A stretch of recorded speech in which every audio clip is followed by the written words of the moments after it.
Well, good afternoon, everyone. I am David Terrell, and I'm here with my partner, Kenny White, and we're going to be bringing you today's action at the Harlan versus OABCIG bowling meet. It'll feature the Harlan boys, which are 4-2 on the season, against the OABCIG, are they the Falcons? I believe Falcons at 3-3, and the Harlan girls at 5-1 versus the Falcons at 3-3. Boys are already off to a good start. Caleb opening with strike. We got Lilly over on lane 3. Ended with 8 pins, leaving the 4-7 on that one. We've got an exciting one tonight. It is senior night and our last home meet of the year. Still a lot of bowling action left in the season, but we got all of our home meets out of the way in a hurry. Joseph on lane 5 opens with 7 pins. Lilly managed to pick up the 4.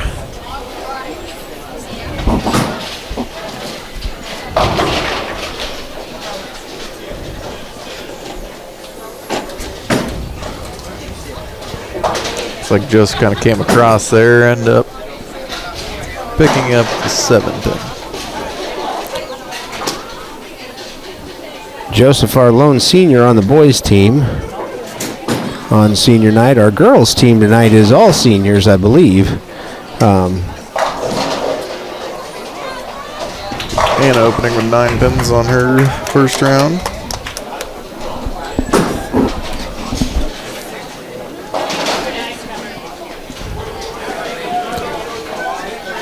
Well, the OABCIG girls are off to a hot start. Strike, strike, spare for them, but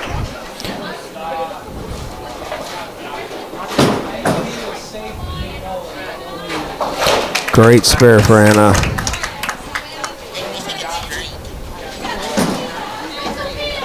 Come on, Aiden, we need strike.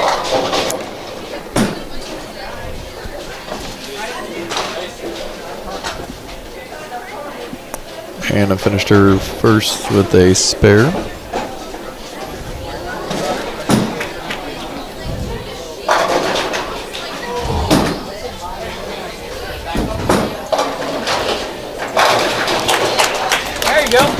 Aiden with a nice strike on his lane.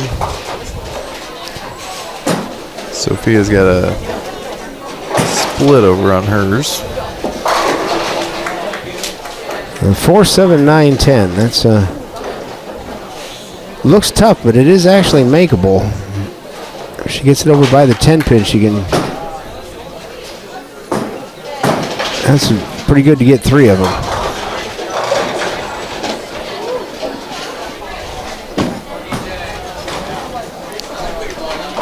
Braden leaving the 5 pin. Should be able to pick this one up pretty easy.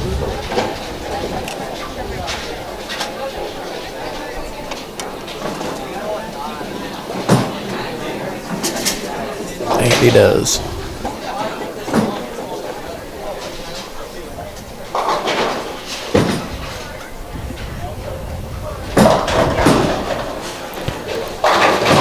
Up on lane 5 is junior Andrew Anderson. He's the top average bowler on the Cyclones, and he had a little bit of an accident with a table saw at school, I'm told, and he's got a little nick on his middle finger, so he's trying to bowl through the injury. They've got him glued up, and we taped him up, and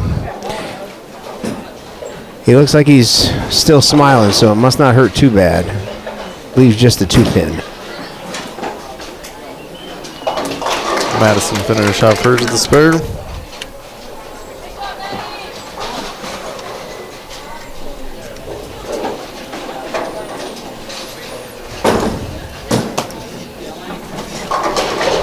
Andrew played through it and picked up his spare also.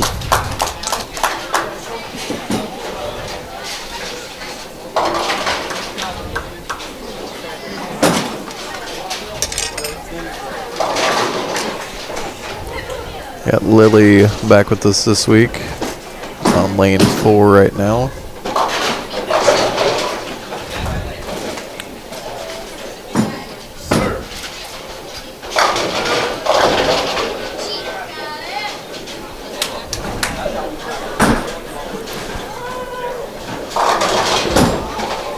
Nia leaving the 369 on hers, and Lily picking up her spare. Caleb got a 10 pin to pick up.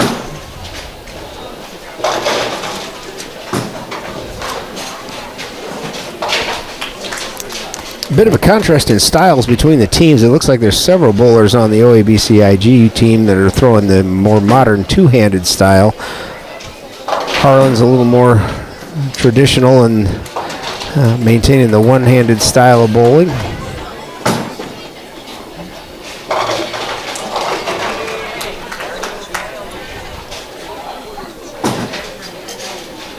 Nia picked up 2 on hers, leaving her with a 9 for the first round.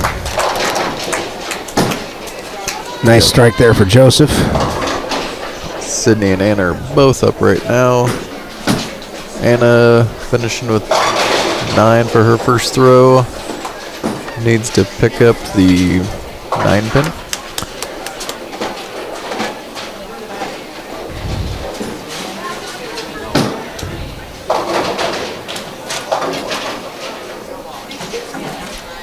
Sydney plucked 2 off of hers. Ended with a 9. Anna picking up her spare.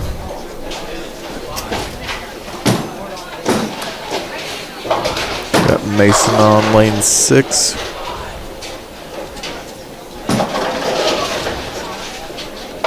Picking up a spare also.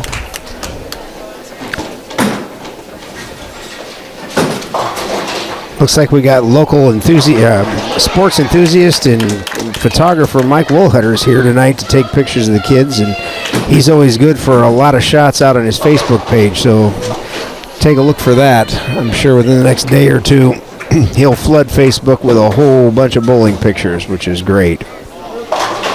Sophie got the first strike for the girls. See if we can get this to continue.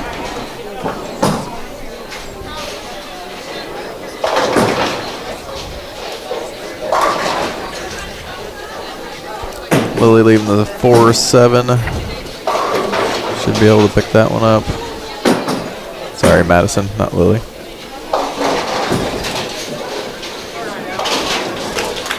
Good spare for Aiden.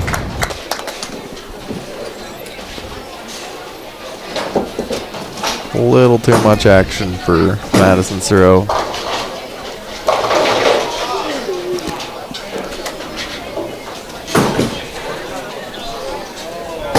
Braden with a good strike on 6.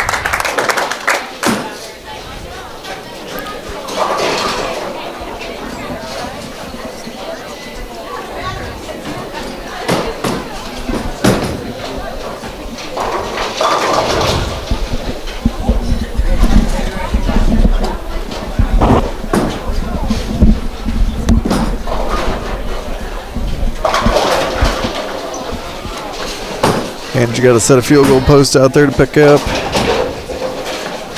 And the leaving 10 pin. Saw that quite a bit last week. 7 and 10 pins hanging around. Boy, Ania had a fantastic week last week. Shot a 4-10 series, which that's really, really good. Ania's our top bowler. She's averaging 159 on the season, and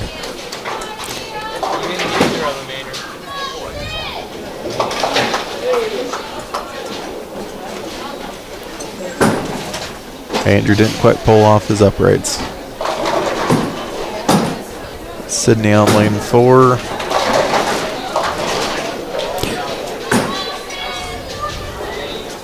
Came in there pretty nice, but just didn't get the action that she was hoping for.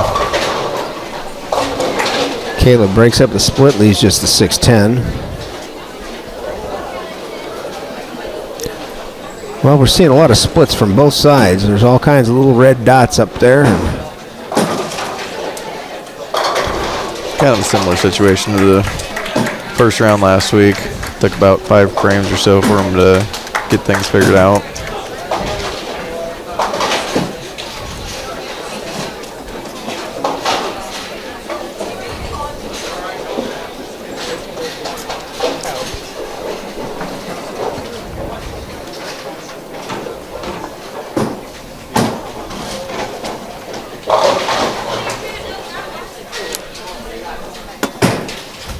Speed up. Joseph leaving 5-7 for him to pick up.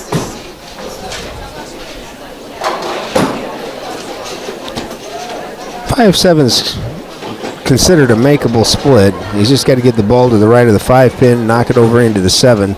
It's not a high percentage shot, but it certainly is makeable. Unlike the split that's up on lane 4 for the OABCIG. Kendra Baker, that's the big 4 is just about impossible. That was the right idea for Joseph, just didn't quite get her.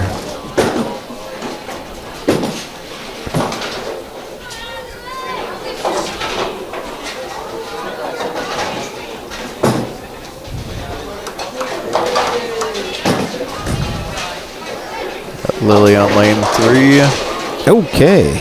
Got pretty lucky there. Ended up leaving the 6.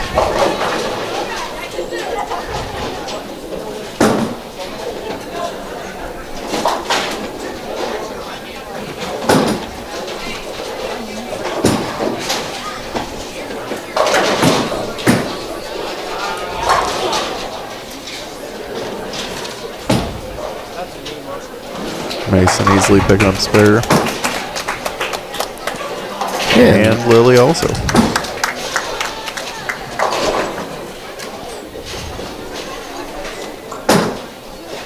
Got Aiden up on lane 5.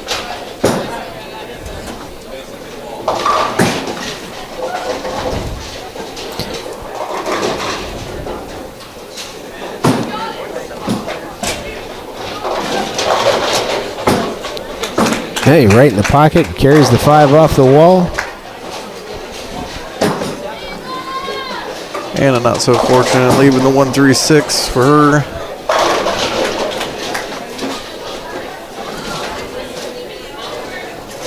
Got Braden over here.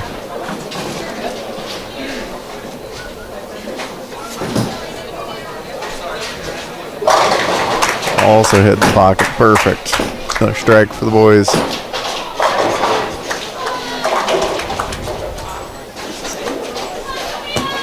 Looks like Anna managed to pick up the 1 pin, but left the others hang.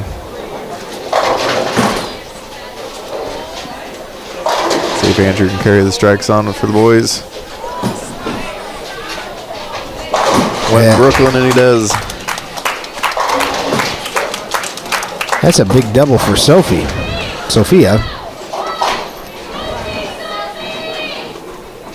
Sounds like Sophie's acceptable by the girls. Yeah.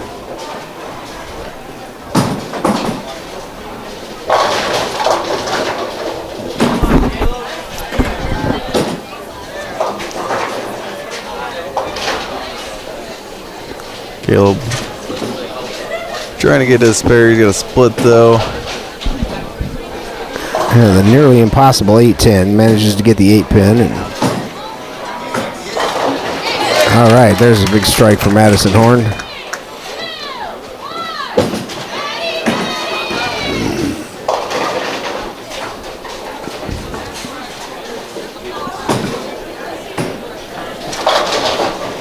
Oh, and coming up the back door, almost got the lucky strike, but left the head pin for Joseph Anderson. Had the facial expressions to go with it.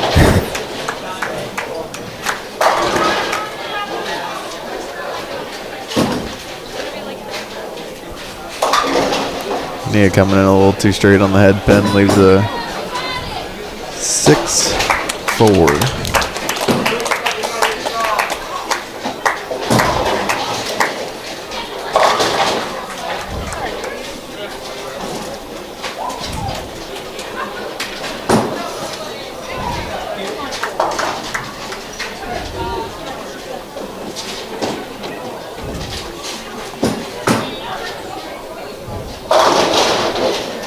Mason coming in, Brooklyn leaving the 6-10.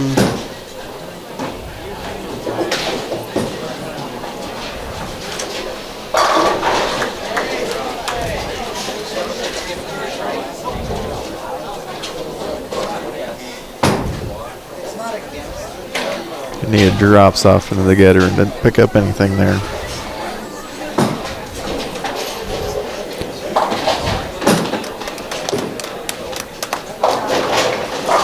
Lilly also coming in a little straight, gets a little luckier though. Leaves the 6-10.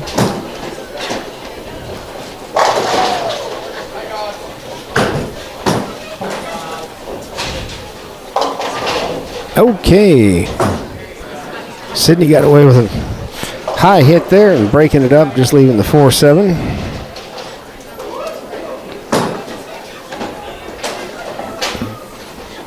We had Lilly drop off to get her 2 on her spare. Oh, and Sid had the opposite. Missed it just a little to the right.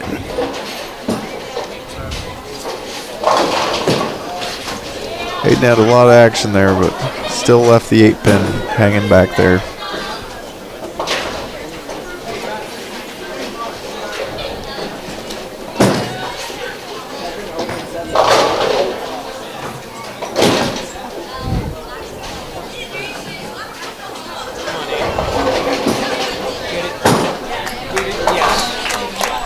Hayden picking up his 8-pin. We got Anna leaving the 10-pin for her first.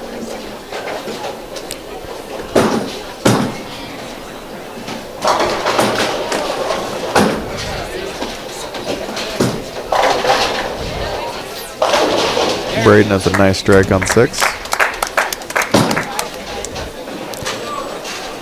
And Anna covers 10-pin. That's 3 spares out of her first 4 frames, so she's off to a good start tonight.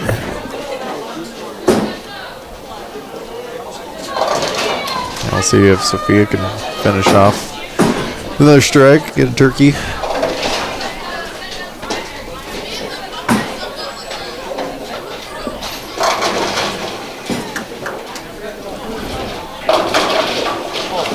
Andrew coming in pretty high there. Leaving the 6-10-7.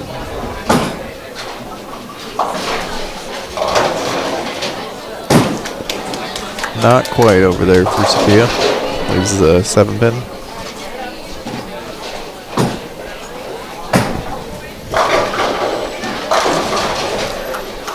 Caleb's got the 10-pin pickup. Andrew takes his 2. About all he can do in that situation.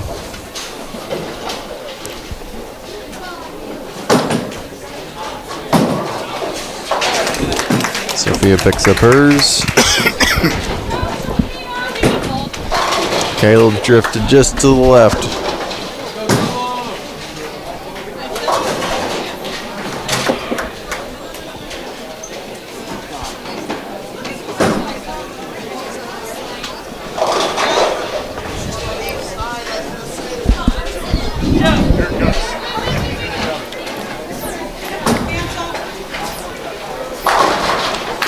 Brooklyn there for Joseph.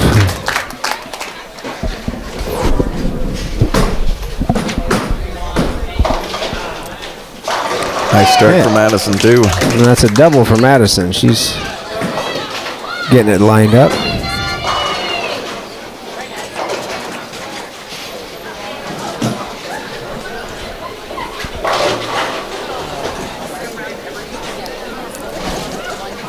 Mason letting the 6-pin stay.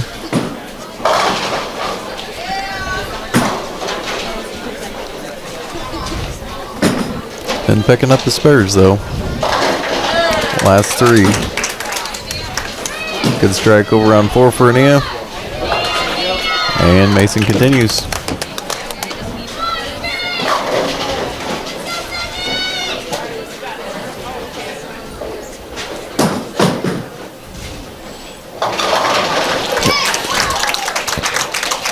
Great looking strike for Sydney O'Neill.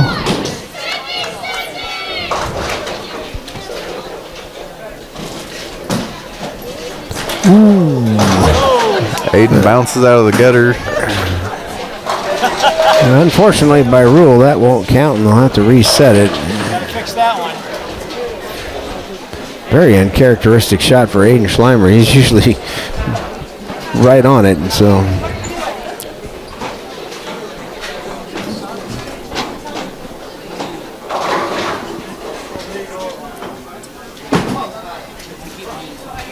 Aiden's actually the second high average on the team at 170 coming into tonight. And This is Aiden's fault, not like the gutter.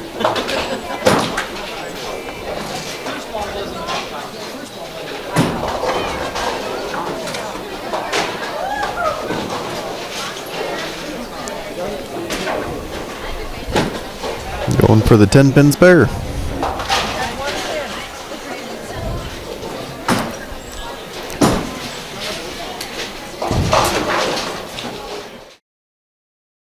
Programming brought to you by these great sponsors: Keast Motors, Cyclone Lanes, Shelby County State Bank, United Bank of Iowa, Holly Jones Funeral Homes, KNOD Radio, Shelby County Farmers Mutual and Century Farm Insurance, and the Peterson Wellness Center and Lewis Family Aquatic Complex.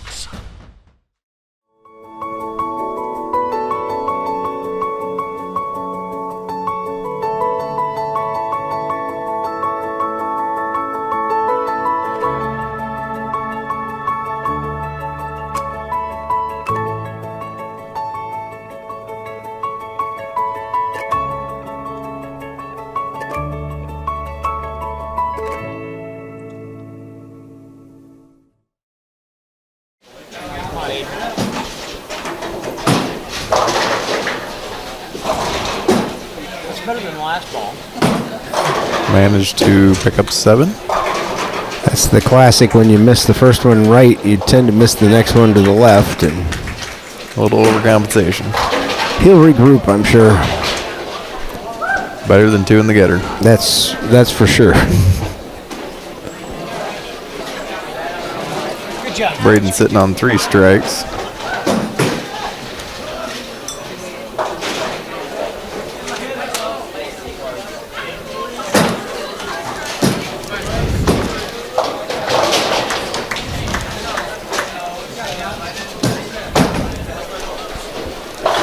Make it 4. There you go.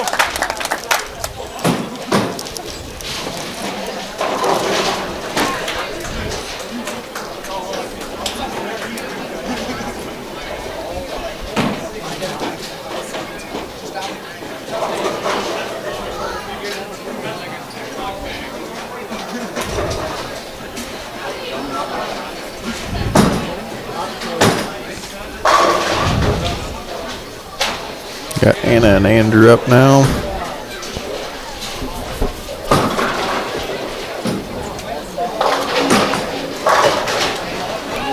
Well, both of them went high, but Andrew got the break and carried the Brooklyn. Anna leaving the 9.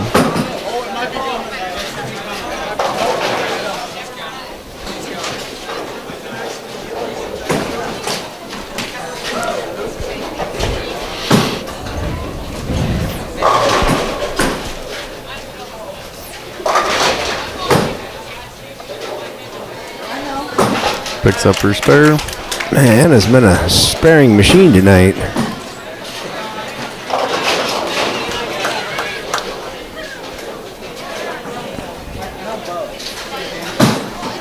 So we got Caleb and Sophia.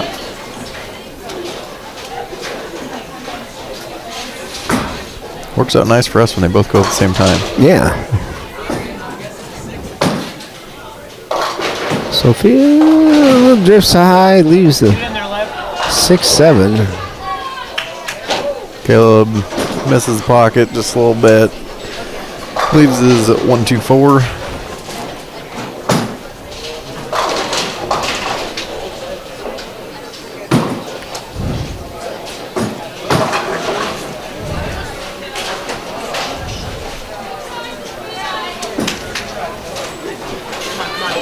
Does Yeah. pick up the spare.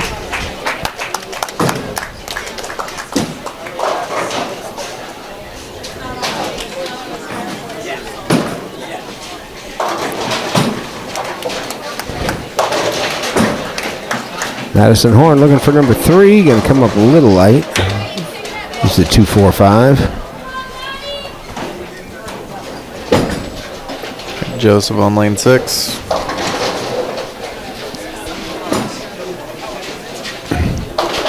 Runs it just straight down the gutter. Just a bit outside. Didn't come back.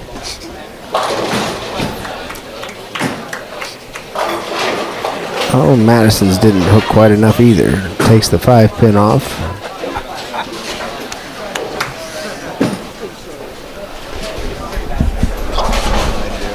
Bob Euchre just done. It's a. I love that show, Major League. Well, that was even farther outside. Joseph's looking like he doesn't know what happened, but Kind of the same situation we had with Aiden, except for the overcompensation wasn't there. yeah. Jackson from OABCIG misses a bit to the right and washes out. Really looks like the key to tonight is don't let the ball get out to the right. You can afford to get away with it inside a little bit, but if you send it right, it stays there. Same thing with Mason there. He goes to the right, manages to trip him forward, leaving just the head pin.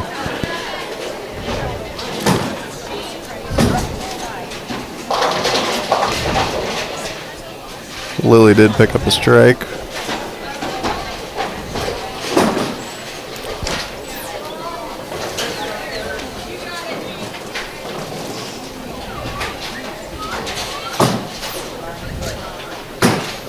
Oh.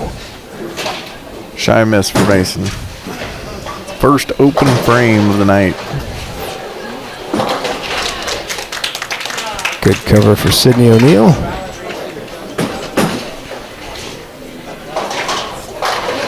Oh, Anna puts it right in the pocket, but leaves the 10-pin.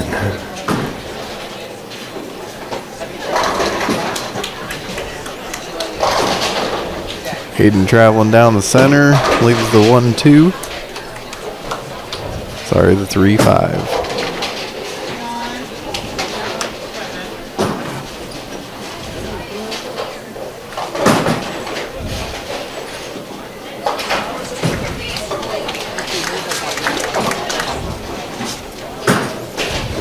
Anna picked up her spare.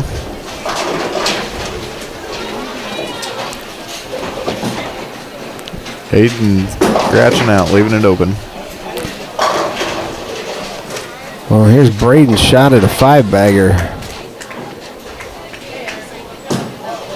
He got that one a little wide to the right also. That seems to be what everybody's trying to, making the mistake to the right, and it's just not coming back tonight.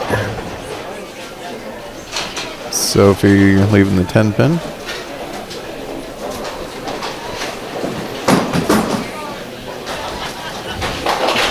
See if Braden can pick up a spare. Better shot. And he gets it. Come on, Caleb. Sophie picks up her 10-pin. Got Caleb and Andrew both up.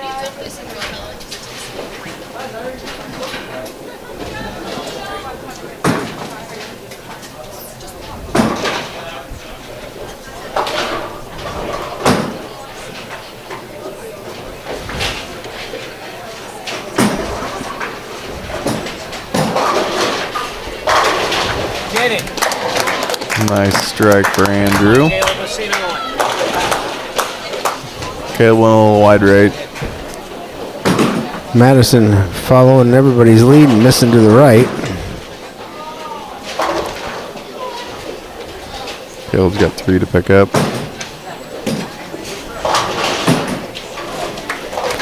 Oh, and a fantastic cover for Madison Horn. Andrew sneaks off 2 of them, slips the 2-pin right past the 5. Another frame, Caleb.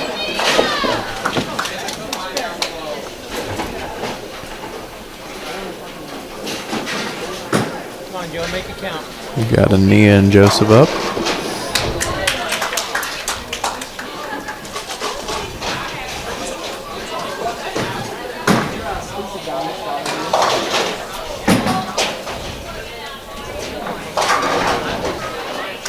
Mia going in the Little Brooklyn, leaves the 4-pin. And Joseph redeems himself with a good strike. It's always good coming off a gutter. He looked happier with the gutter ball than he does with the strike. Might be just a little confusion. Yeah, could be. Trying to figure out what the plan is.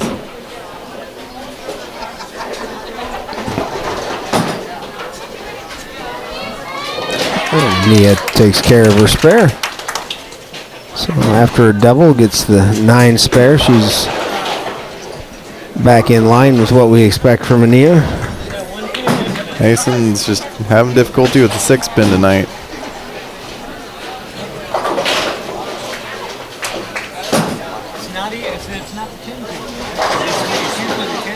Sydney with a strike on 4. Mason picks up his.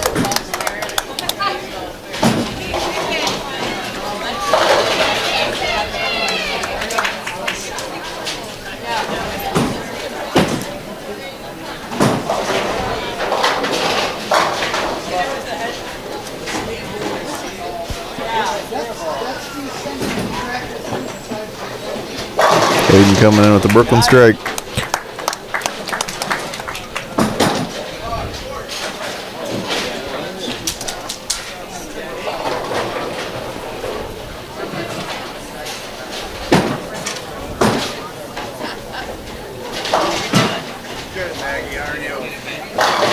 There's Braden's right back in the pocket.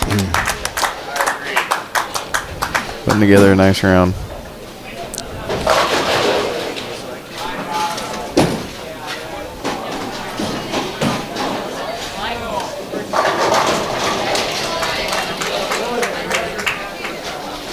Got Andrew and Lily.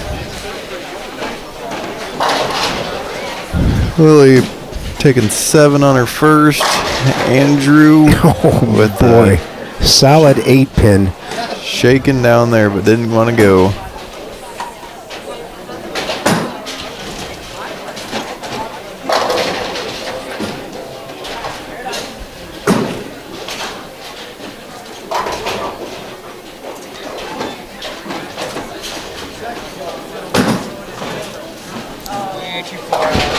Andrew managed to pick it up. Caught some dry down there. Andrew, you know that was just the pins doing that, right?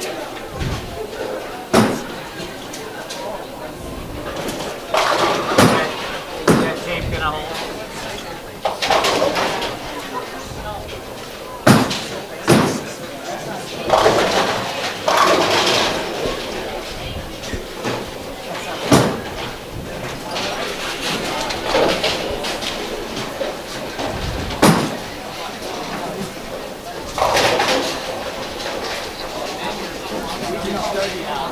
Got Anna up now.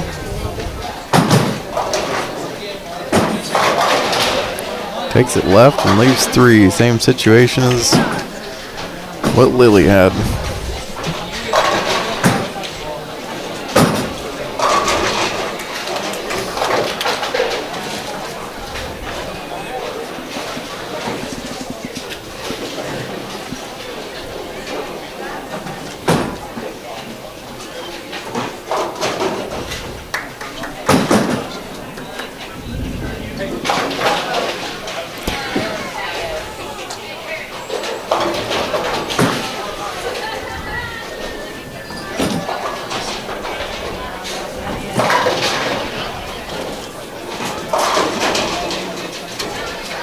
Sophie picked up 2.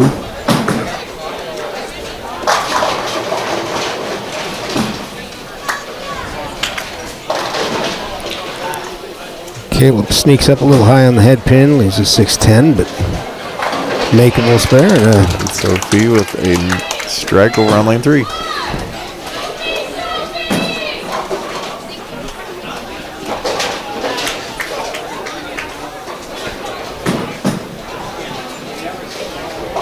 Caleb picks up his spare.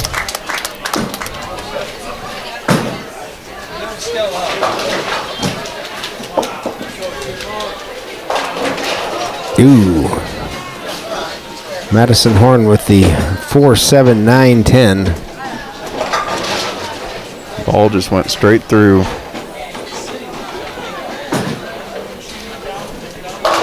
Joseph picking up another strike. Getting on pace now.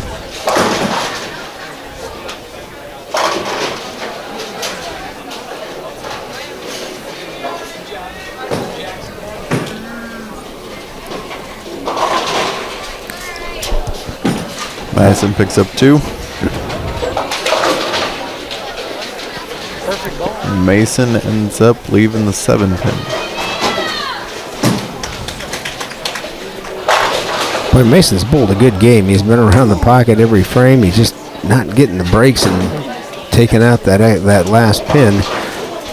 He's only missed 1 spare up to this point, though, so he's still got a good game going. Yes. And he covers that one as well. Oh, and Ania leaves a solid 9-pin. Lilly with the strike. Come on, Aiden.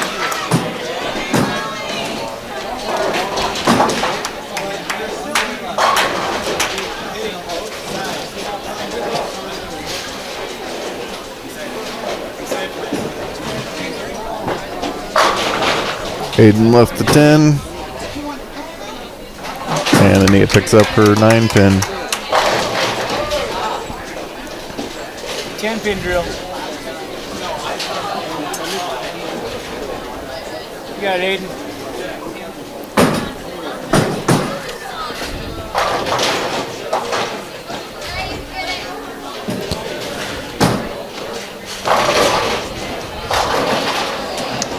Sydney in the same situation as Aiden. Aiden picks his up.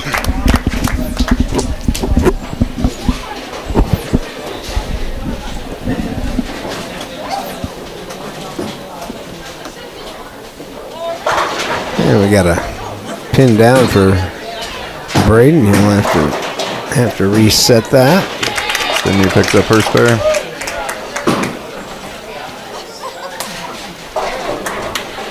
We also got Anna. Ooh, this has a chance. Oh, that was so close. Thought she had it.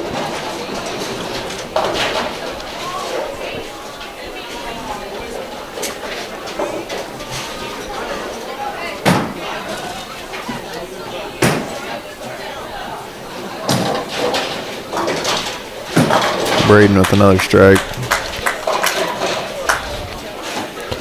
I'm not sure what his high game is, but he's got to be thinking he's got a shot at it. I'd say it might be this one.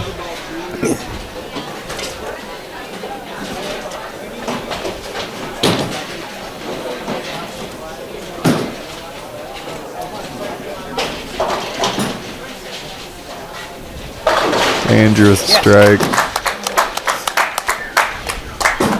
Back, Caleb.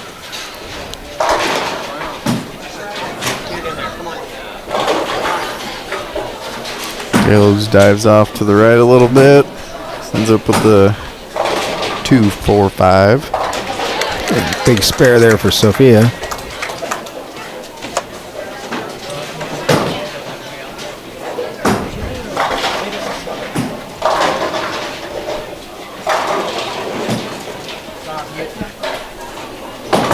Caleb picks it up.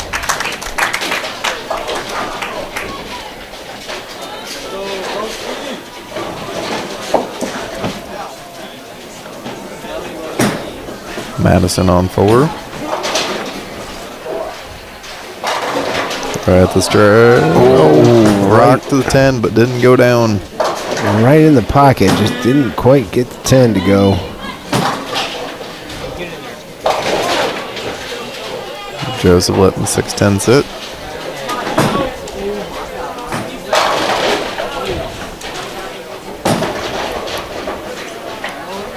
Oh, and Madison just misses the 10 pin.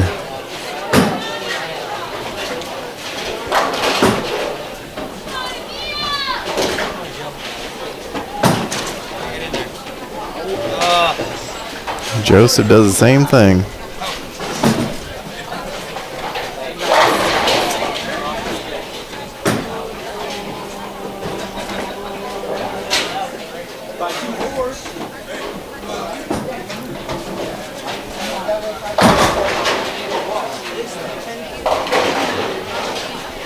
Remigga letting the 2-4-7 stay.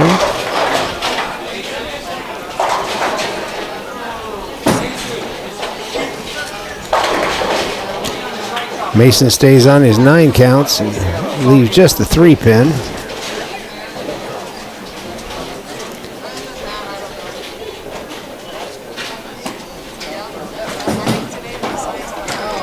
Got a hook. Oh, and it doesn't.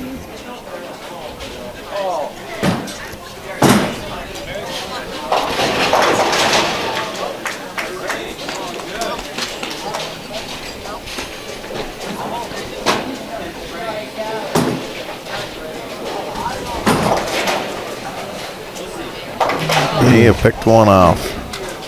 Took the 2. Aiden leaving the 5-pin.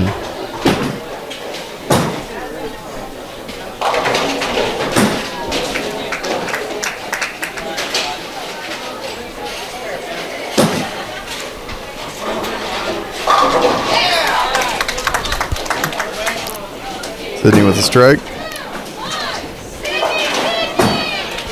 Yeah, that's Sydney's 3rd straight strike on the right lane. If she could catch some break on the left lane, she'd have something going here.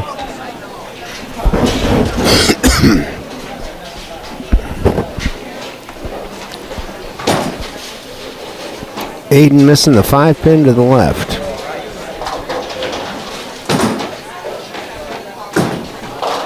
Braden's got the hot hand. He's up here with a chance for another 3-bagger. It's a pretty good looking shot. In the pocket, but leaves a 5-7.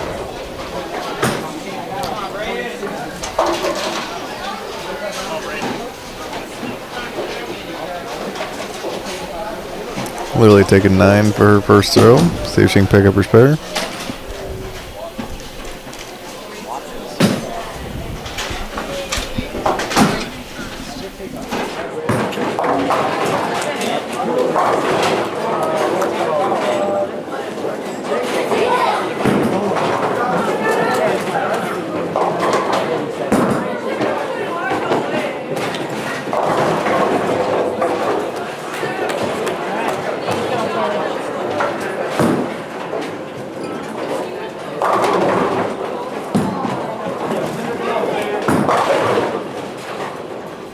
Andrew picking up 7. Looks like he got a little fast on that one. Might have thrown a little harder and farther to the right than he wanted. That's been the one thing you couldn't do tonight was miss to the right. Caleb has a 6-pin to pick up. Got Anna on lane 3 trying to pick up her 9-pin. And good spare there for Andrew Anderson. Also Anna. And Caleb.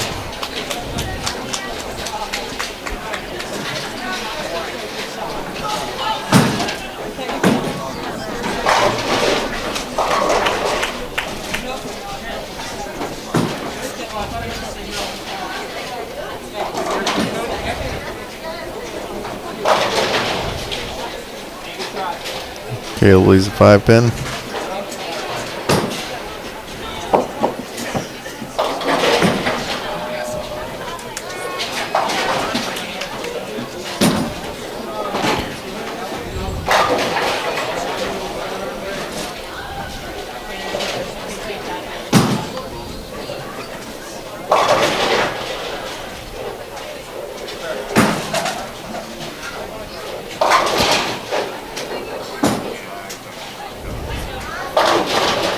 Joseph with strike.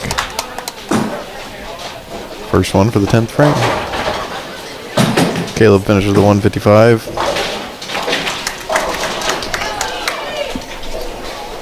Sophie with a nice spare. We got some good spare shooting going on today. Better find some wood to knock on after I said that, but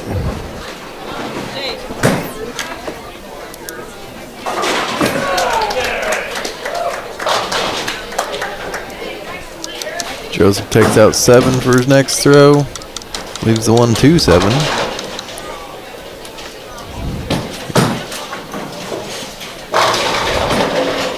Madison leaving the 7-pin.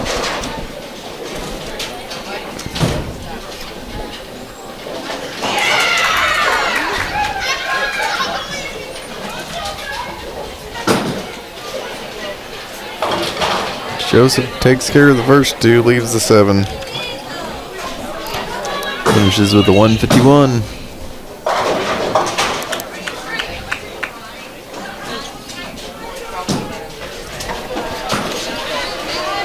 Oh! Madison hooks a little too much and drops off on the left side of the 7-pin.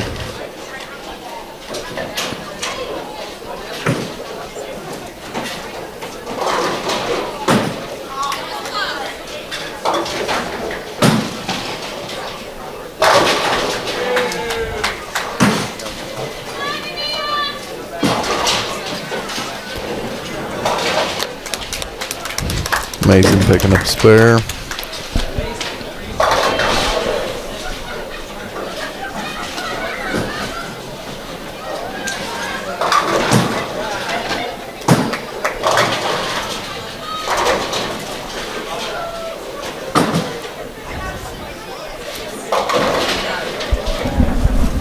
Neely in the 610.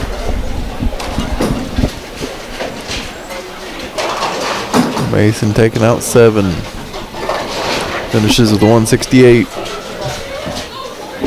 Yeah, Lilly starts the 10th frame with a light hit. Misses just to the right of the head pin. Leaves the 1-2.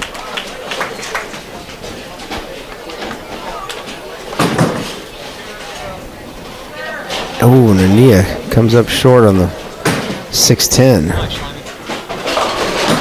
Slimer taking out a strike to start out the 10th too. And Lilly covers her spare, picks up the bonus shot in the 10th.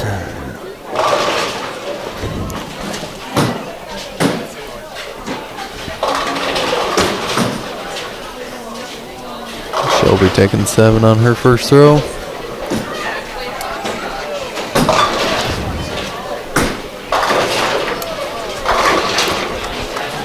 Eight count puts Lilly at 158 for the day. That's a pretty good game. She's averaging 143 on the season, so 158 is not bad at all.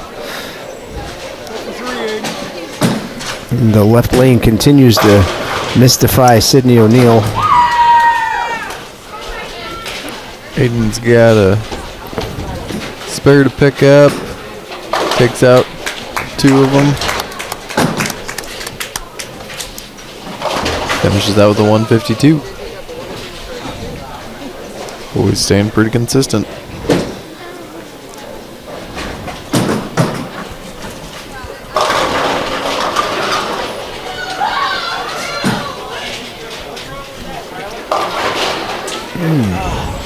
Braden picks up 9, leaves a 7-pin.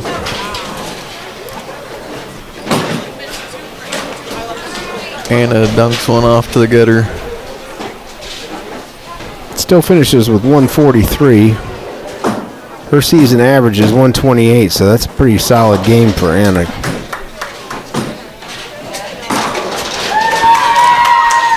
Braden sneaks his off to the right, leaves it sit.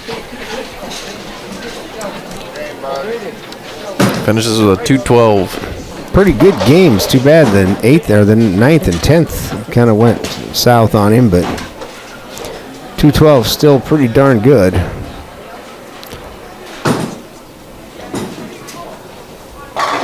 And Sophia with a big strike. Andrew starts off his 10th strike.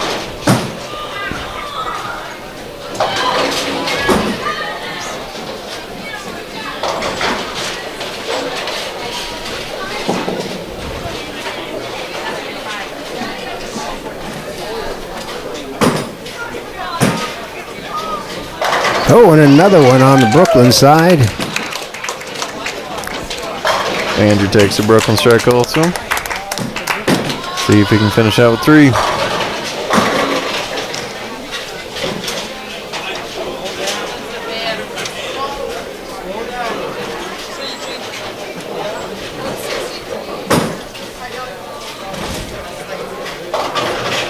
That's an amazing game right there for Sophia Grody. 191. That's on a 140 average, so that's a whale of a game.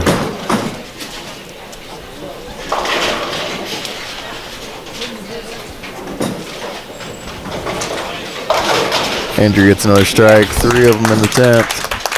Finishes with 193. Puts the boys at 1,031 versus 934. You never know which score they're going to drop. They will drop the low score, but it'll be the low score after 2 games. So we won't know which score will drop. But it looks right now like Harlan's going to be about a 90-pin lead, I would guess. Our low game, that one was the 151, and their low game was a 141. And so you would think that we'd still be right around that 90-pin lead. So looking pretty good.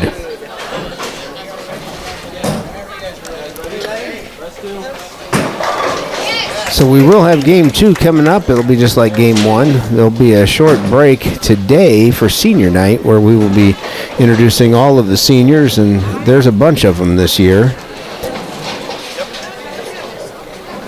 8 total, 7 girls and Joseph. So. Madison Horn finish out with a 141.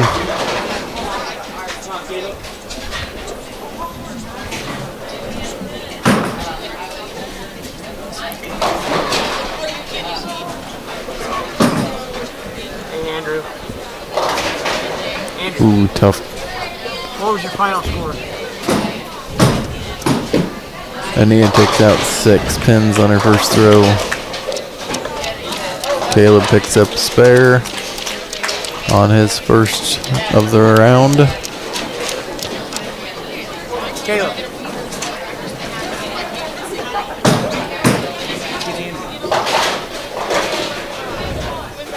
What was your final score? What?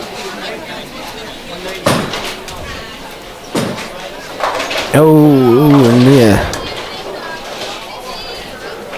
Gets a little too far right and leaves a 9-pin. Finishes 136. That's down a bit for Ania, but coming off her after last week. Yeah, her big performance last week. But that's what makes this girls team so resilient. Is one's down, another one comes up, and Sophia shooting 191. That's big for this team, and they're going to go into game 2 with a great big lead.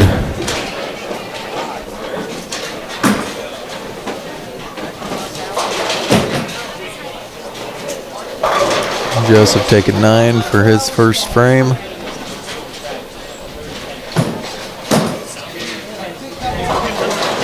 Sydney picking up her 3.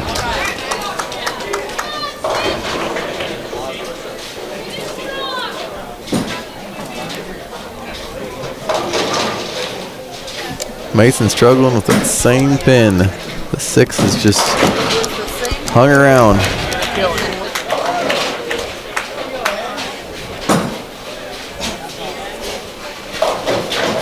Sydney takes out 8.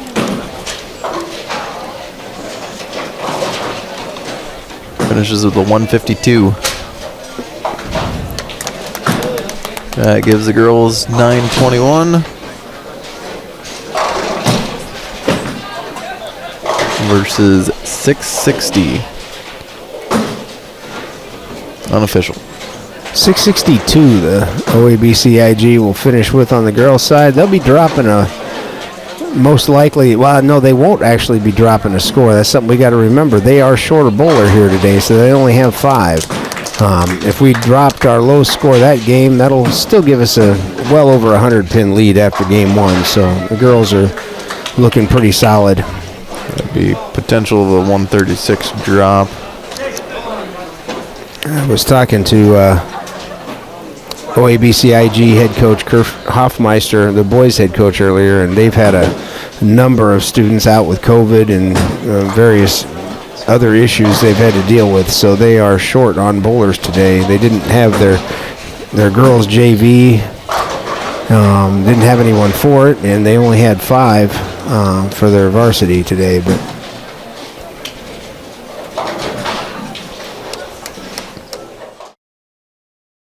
Programming brought to you by these great sponsors: Keast Motors, Cyclone Lanes, Shelby County State Bank, United Bank of Iowa, Holly Jones Funeral Homes,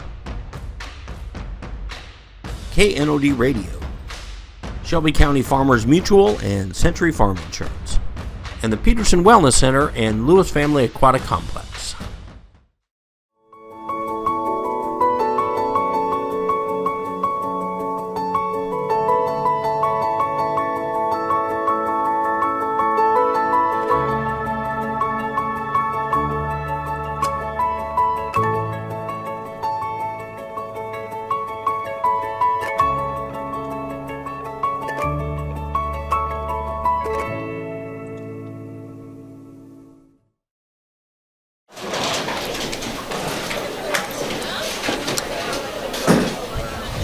We've had Mason picking up that 6-pin, Aiden with a strike, and Braden with a spare. Andrew's setting up.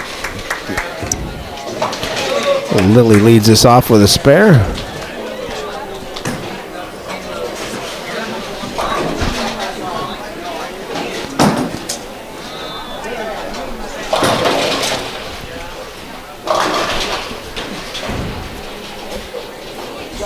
Andrew takes 8, leaves the 2-5.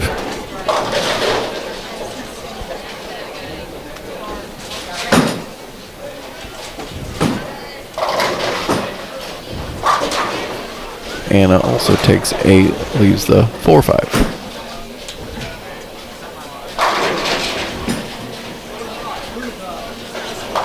Oh, Andrew picks up 1.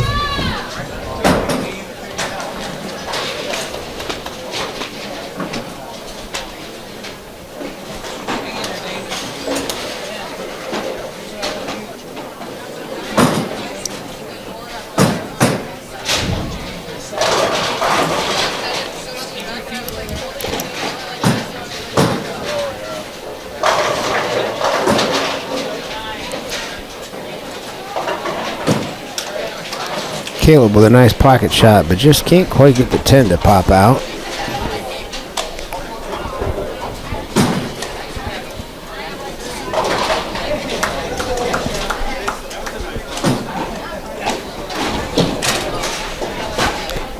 And missed the spare as well.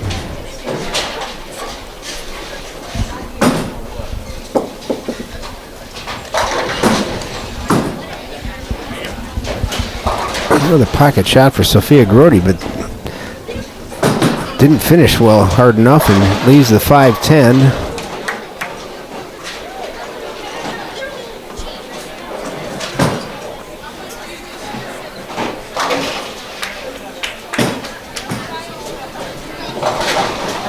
Joseph runs down the right side, and as we've seen before, does not want to come back.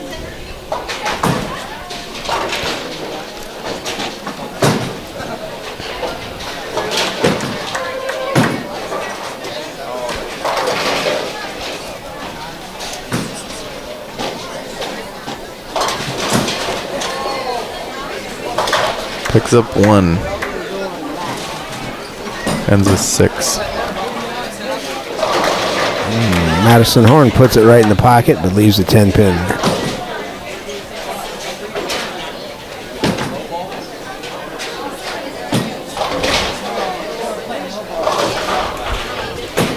Mason cutting down the right side. Picks up 6.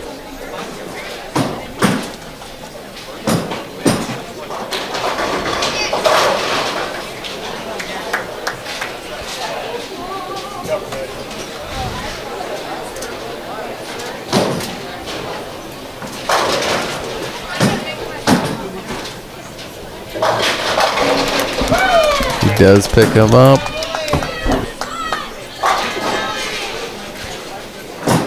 Lilly with a big strike.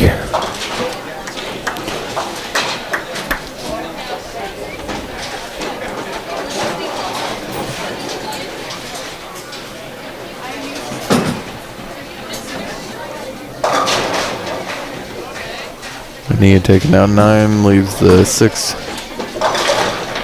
Aiden's following suit, runs down the right side, doesn't come back, ends with 6.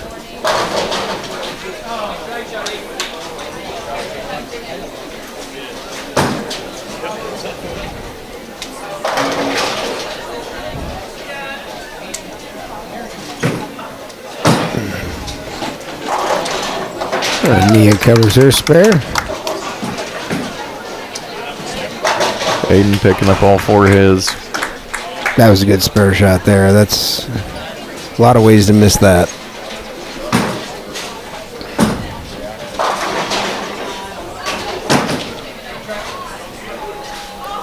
Anna dropping hers off to the left, leaves 1 stand. And Braden with a Brooklyn. On target again. Spare strike to start the round.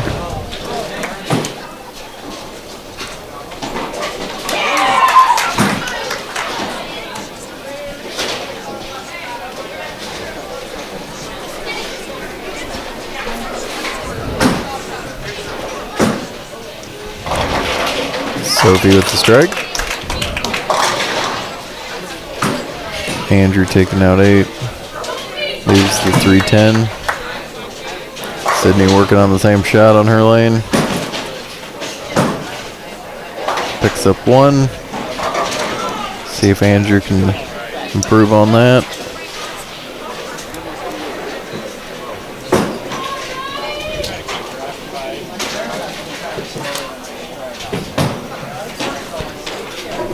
Andrew takes 1. Andrew got the other one. Looks like his finger's bothering him a bit.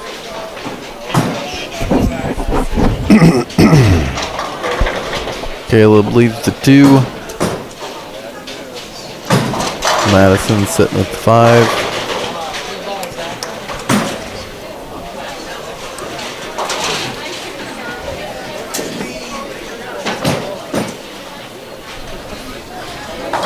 Two spares.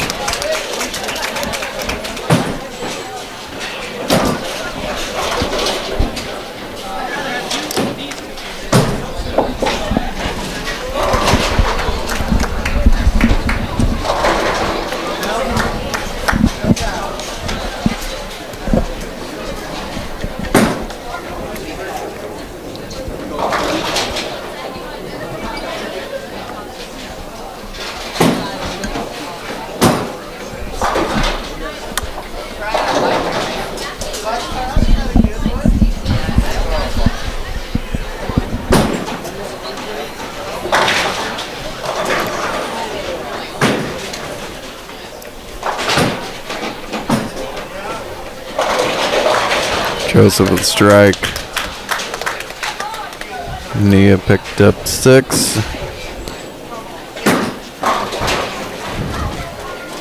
And Nia's kind of having everything's wanting to hook high on her, and then she makes the adjustment, and then it doesn't hook at all. So just a real fine line on the left side today, especially compared to last week when she seemingly couldn't miss.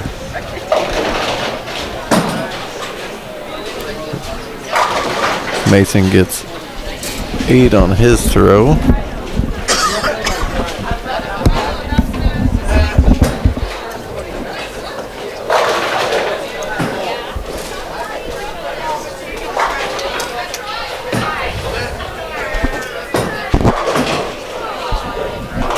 Aiden picks up a spare, and so does Ania.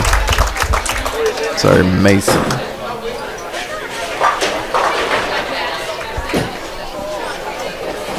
Now Aiden's up.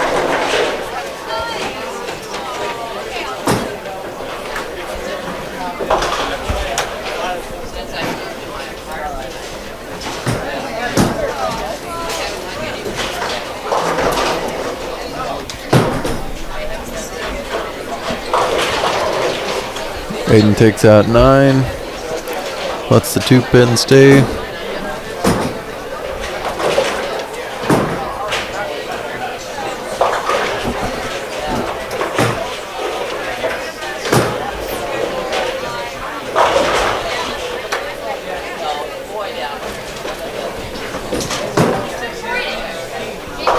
Aiden picks up his spare.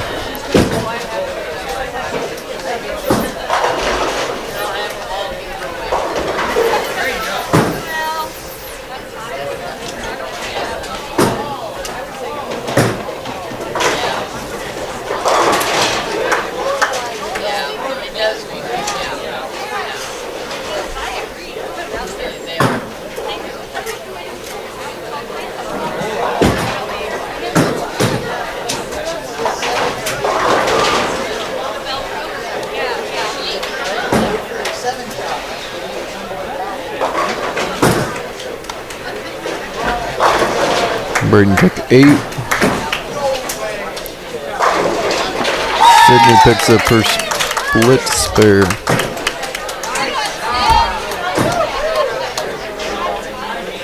Mason takes 1 and heads a little too far to the left.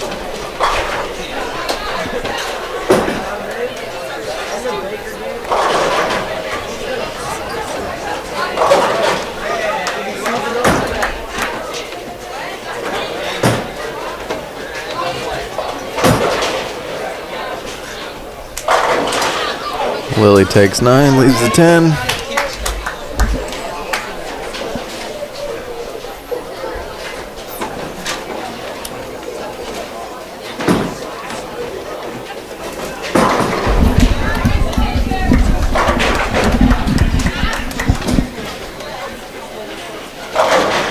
Andrew with the strike.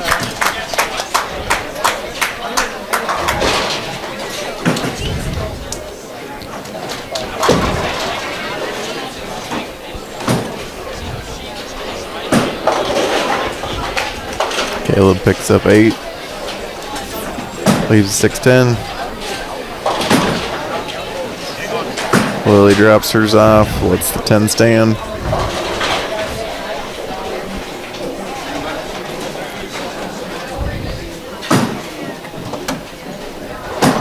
Oh! Caleb rings a 6 around the 10 pin. Just misses.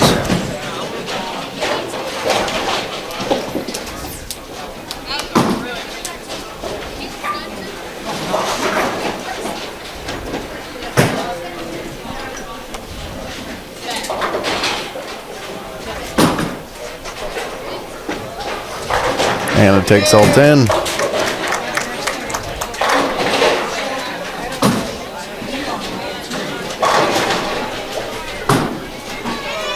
Joseph goes Brooklyn, leaves a 6.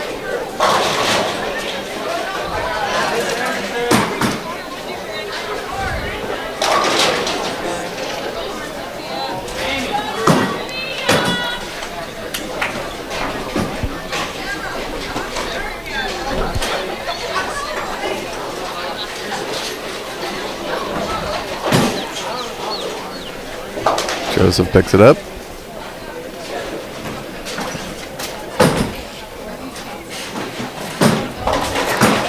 Sophia goes dead on with the head pin, takes out 7, leaves the 3, 6, 10.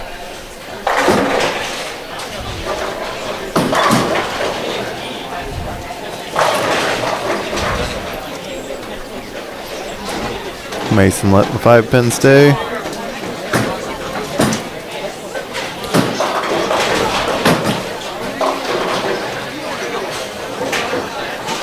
A little too much hook for Sophie there. Ends up leaving the 6. Mason takes his out.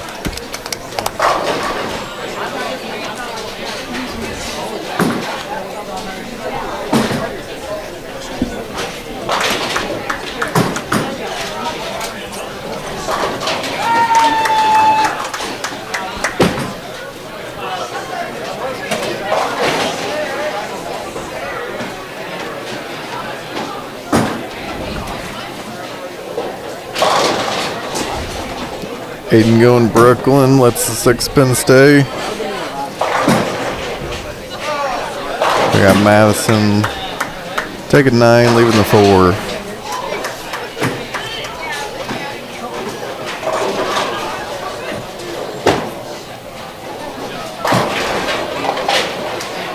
Aiden takes care of his.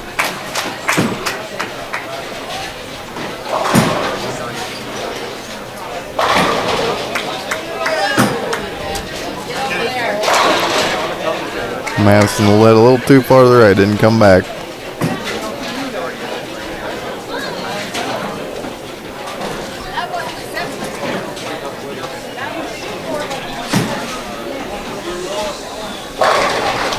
Yeah, Braden's back on the strikes.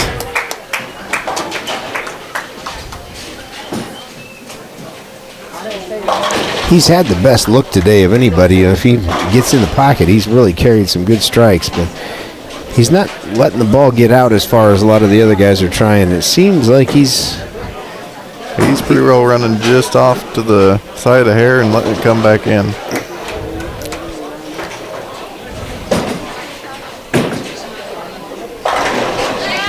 There's a big strike from Neil. That looked like a ball change. I think, yeah, I think she went back to the old green ball from a while ago. We got a 1-2-4-10 for Lily.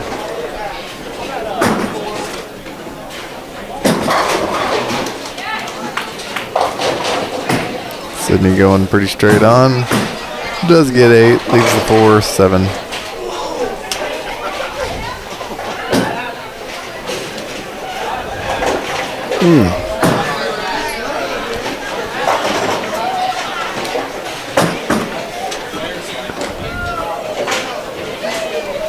Sydney sneaks off to the left side, leaves them both.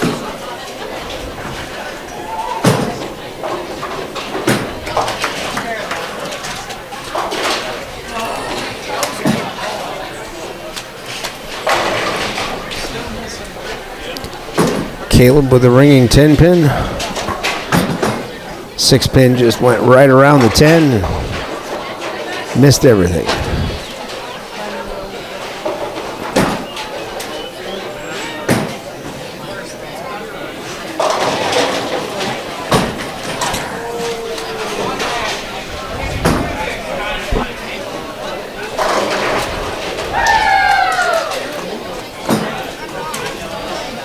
Hannah's going for a 7-pin spare.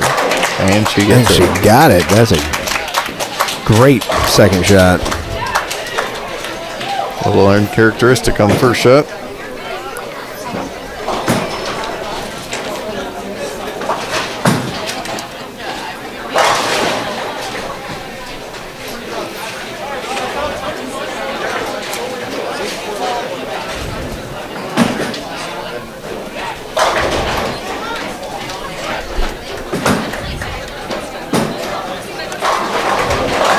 And big strike for Sophia. Joseph picks up 8, leaves a 6-10.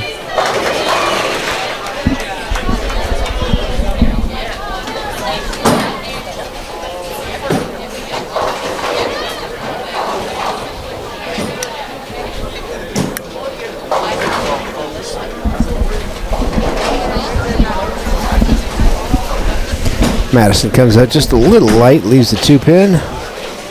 Joseph drops his off.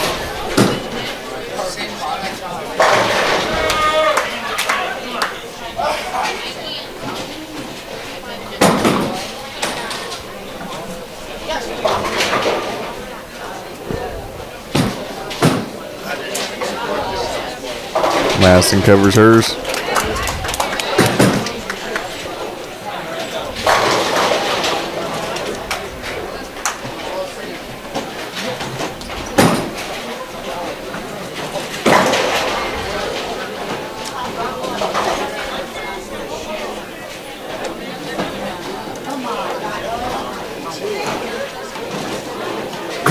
See if the ball change for Neil pay off again.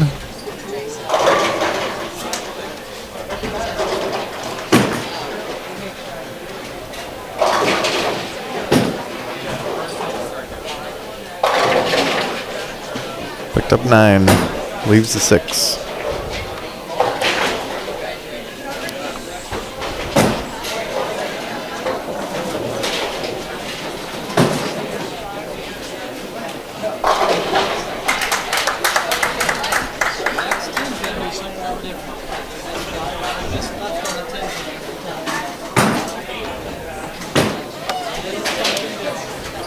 Oh, dust slides by the 6 pin.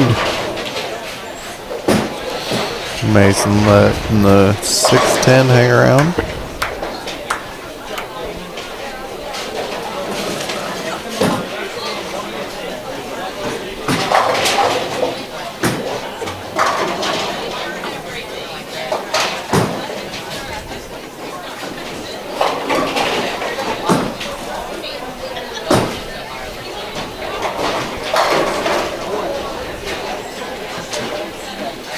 Sydney taking 7 on her first throw. Yeah, the left lane has not been good to her today at all. Oh, wow, there's an uncharacteristic miss from Mason.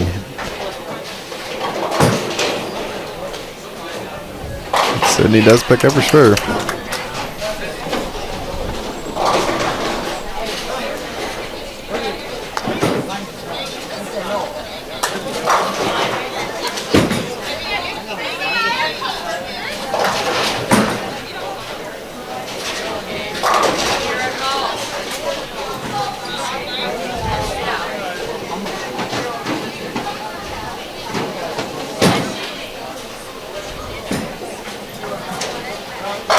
Aiden with a good strike.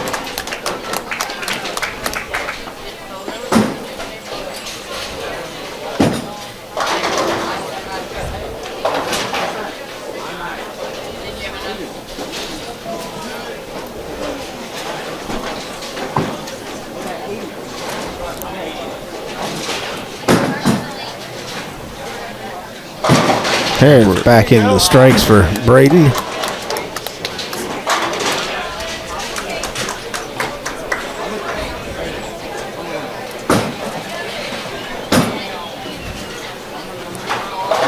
Lilly taking it straight down the center for a strike.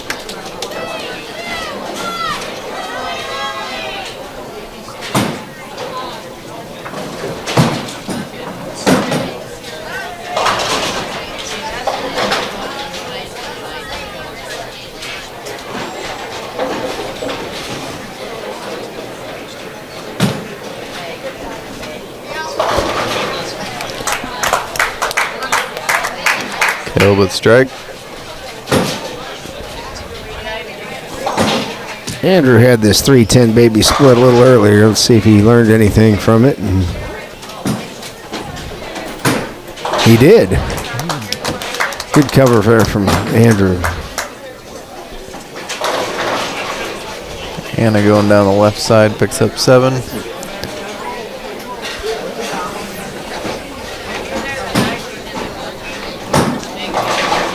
Joseph Lakin run down that right side again. Picks up 6 out of it.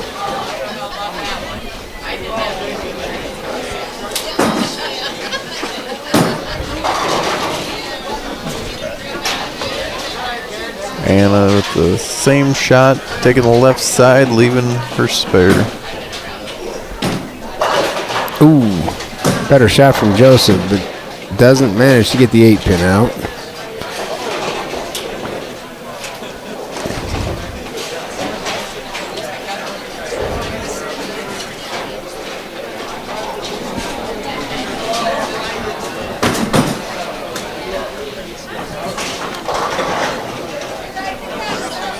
Sophie taking the right side.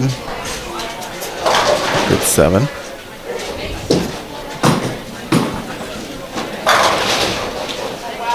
Braden leaving the 3-10.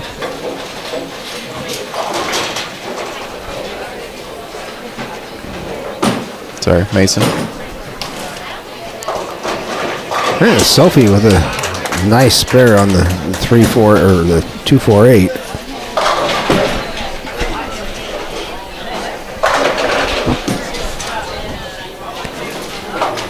Just a bit too much hook there for Mason on that spare shot.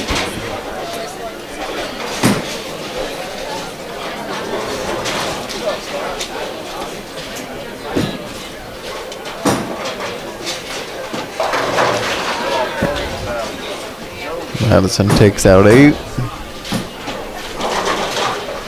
Aiden going with another strike. Went Brooklyn that time.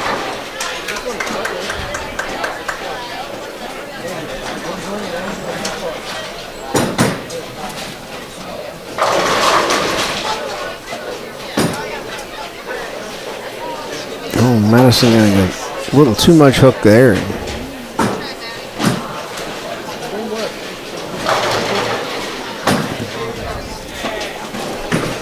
Hey, good pickup there for Lilly. Braden's got a 5-10 to pick up.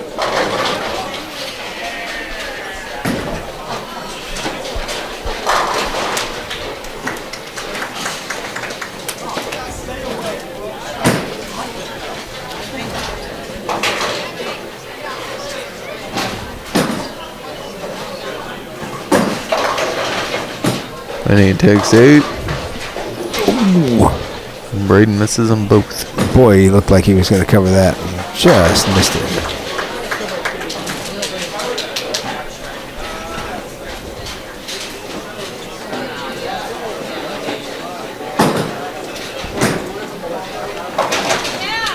And he covers.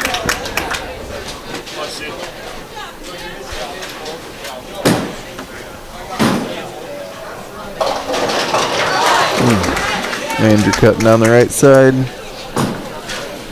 Took 6. Caleb doing the same thing, but does get 7 out of his. Sydney has it hook up early and goes through the nose, leaves the 3-6-9-10. This is a tricky spare.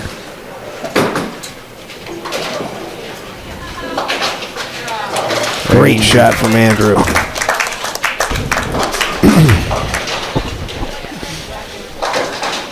Yeah, that's the trouble with the 36910 is you can chop just about anything off of it. And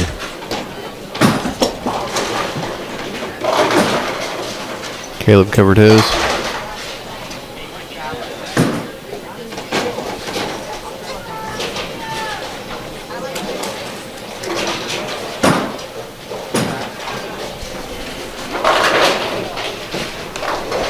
yeah, Joseph gets it into the pocket, but leaves the 5-7.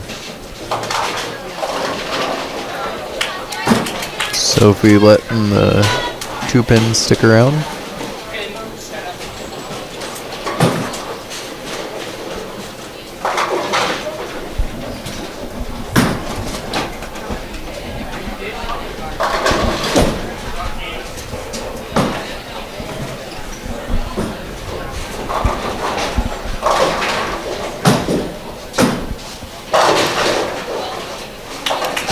And Sophia covers the spare.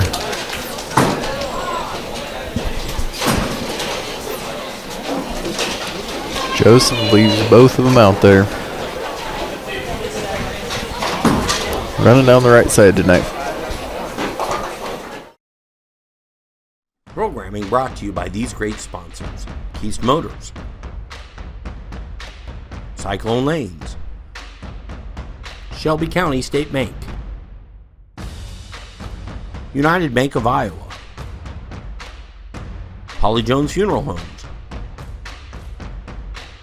KNOD Radio, Shelby County Farmers Mutual and Century Farm Insurance, and the Peterson Wellness Center and Lewis Family Aquatic Complex.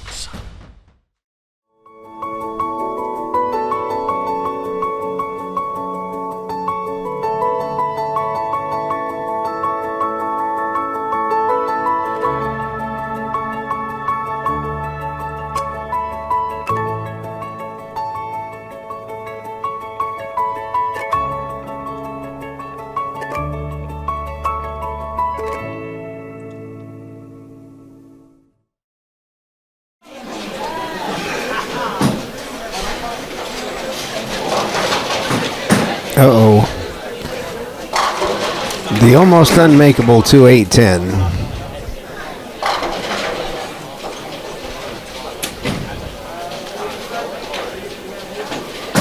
Madison, good strike.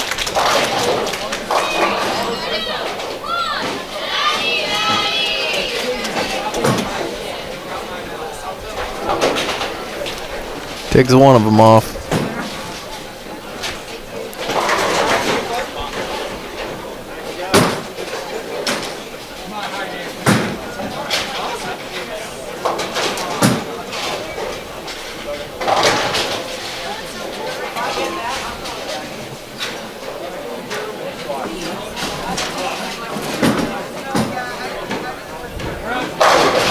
Aiden with 3 on the board. Pretty good shot from Ania. Doesn't quite trip out the 4-pin or the 6-pin.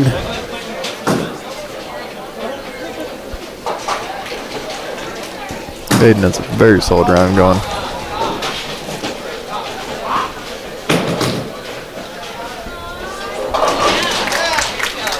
Oh, come on!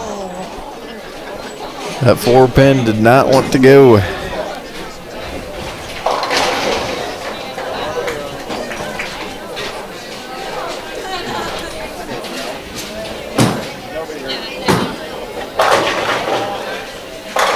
Sitting with strike. On the left lane too. Yeah, change balls again. That was probably a good ball change. Her other one was definitely hooking too much for either lane, so Braden picks up his spare. And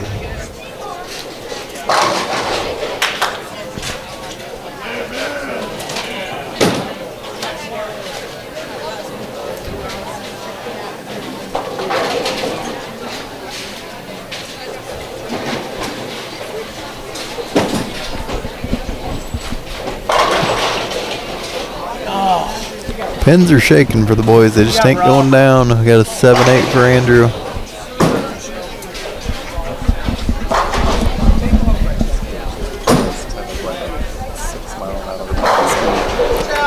Nice strike there for Lilly.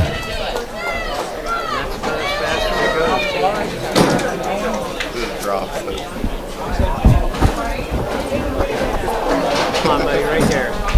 Get it. Andrew pulls one off. Caleb with the strike.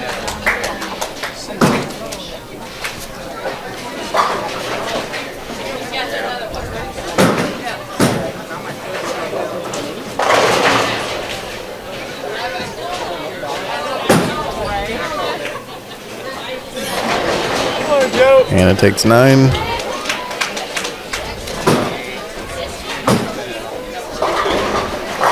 Better shot from Joseph there, but just leaves the 10 pin.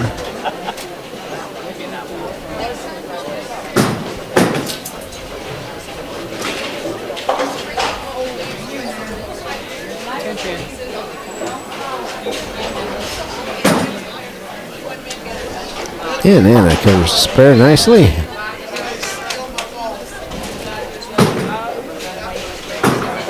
Joseph gets the 10.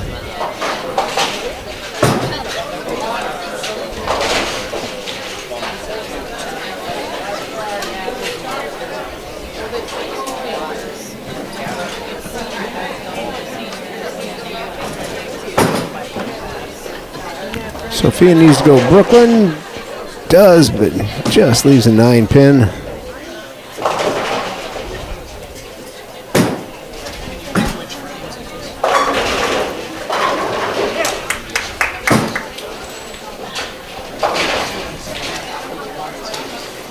Mason's got a 5-pin spare to pick up.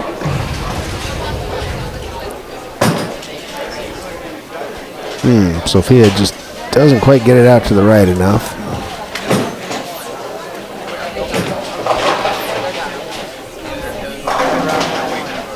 Mason takes 4.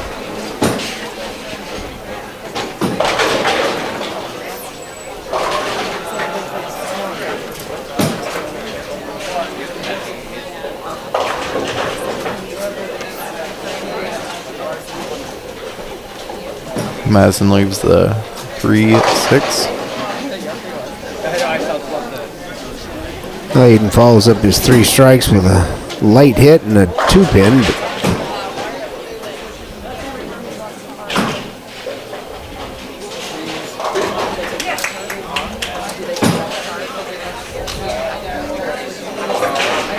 Madison covers.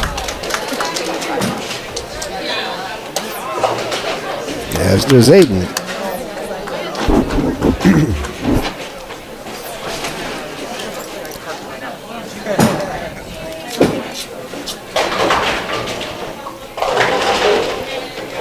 Well, that's a 3-bagger for OABCIG's Ben Hoffmeister. He's the son of their head coach, Kurt Hoffmeister. That's a common theme in high school bowling, as our head coach, Jamie Anderson, has 2 of her boys bowling right now with Andrew and Joseph, and actually had the whole clan over the years bowling on this team. I believe we've had 5 Andersons as part of the high school bowling program.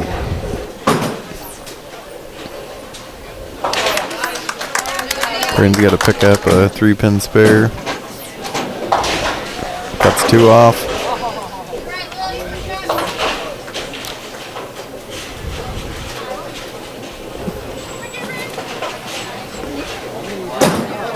Let's see if Sid's ball change works over here too. It does, and that's a double for her. So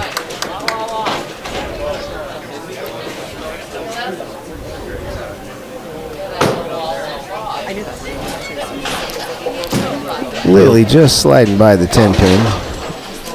Ooh, Andrew straight on. And that's his 3rd split this game.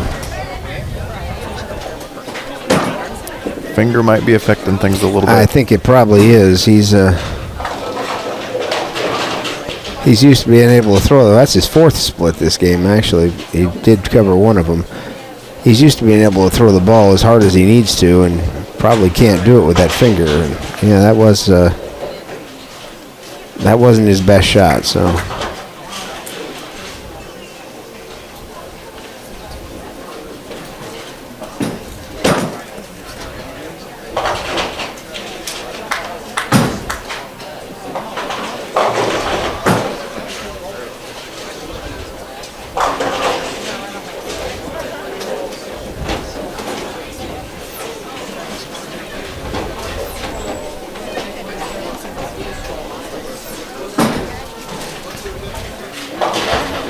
Anna's got 4 to pick up, all down the left side. 1, 2, 4, 7.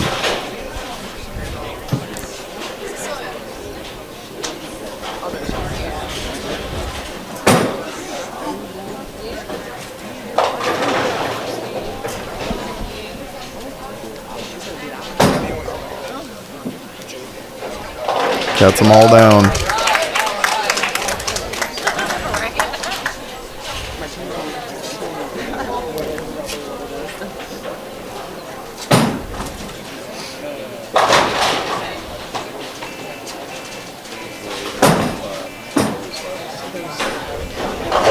Joseph covers.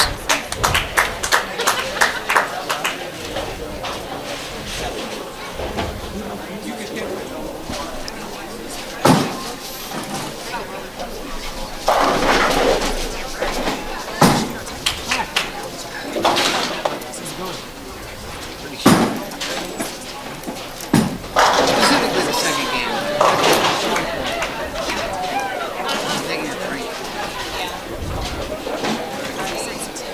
Mason leaves the makeable 6-pin. He's had a tough go of it with his 9 counts today. He's been pretty good on his spares and been around the pocket quite a bit, but just hasn't been able to get the strikes. But picks up another spare and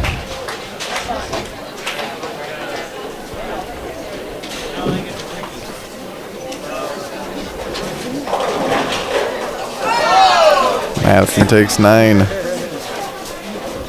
Leaves the 7. Not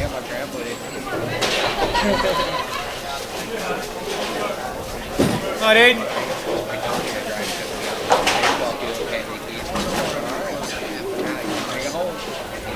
Our 8th or 9th frame is good. Spares. Aiden gets 9. Madison picks up her 7-pin and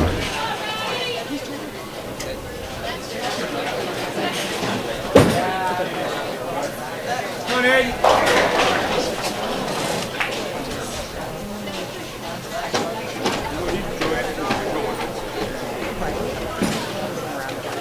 oh shoot, he knew he missed it when he threw it. That's that. You can't miss it right because it's just not coming back. Aiden's still in really good shape, but that was his first open. Comes in the 9th frame. And then he gets scattering all 10.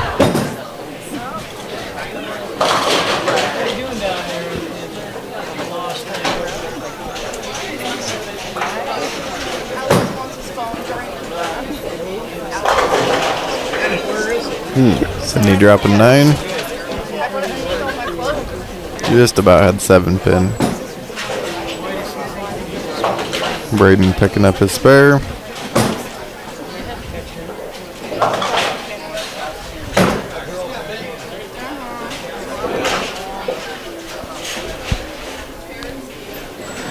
Sid sliding by, just missing the 7-pin.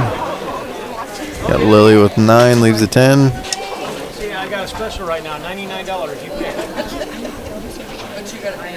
You got to figure out how to open it. I don't guarantee it's good. I just $99. Andrew with the strike. A little bit of news for him. Probably figuring out it hurts less if he only has to throw 1 ball. Hey, that's looking like a good 10-pin cover for Lilly.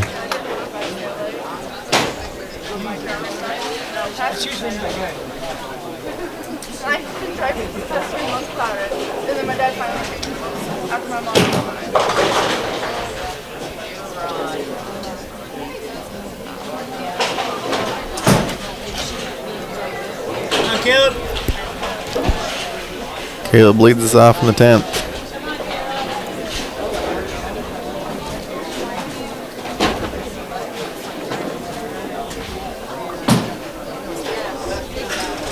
And he's going to start us with a strike. Nice ball. Gotta go again.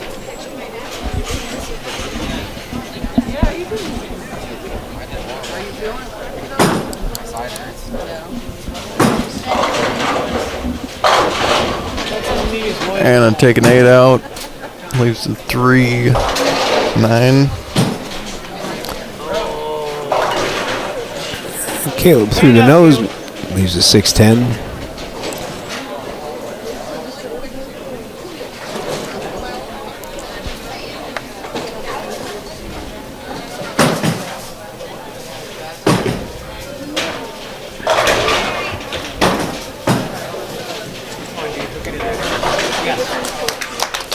Way to finish it out, bud. Caleb finishes with a 175. 20 points more than his first round.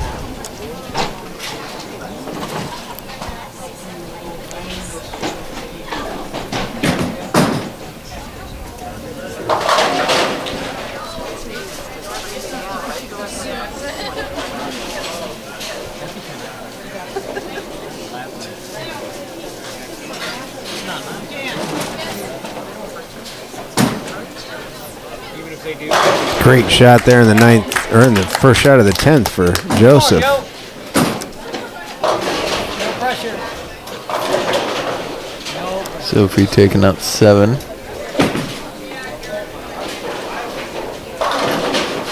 Got the 4-5-7 split.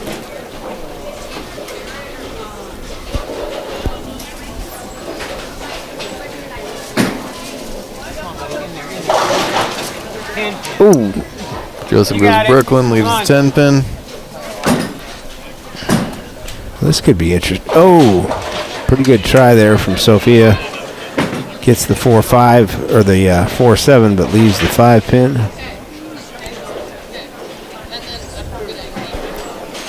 Joseph had 10 pin spare earlier. See if he can do the same thing.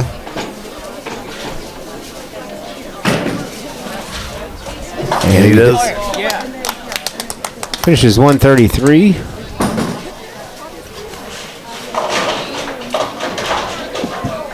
Masson goes straight through the nose.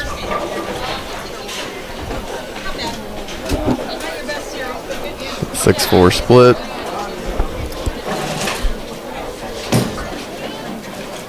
Right there.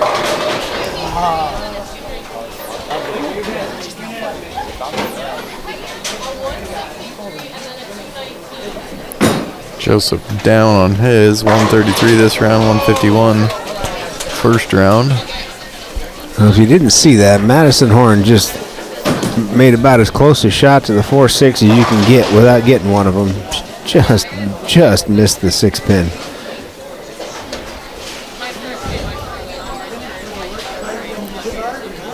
Mason went 7-1 in the 10th, finishing with the 130.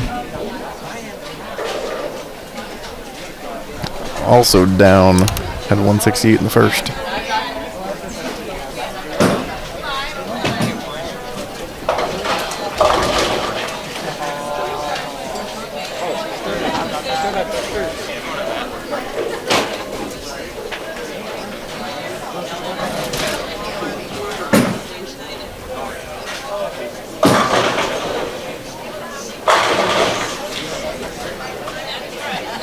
Aiden leads his with an 8 split here.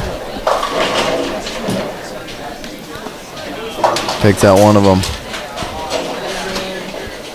Finish with a 194.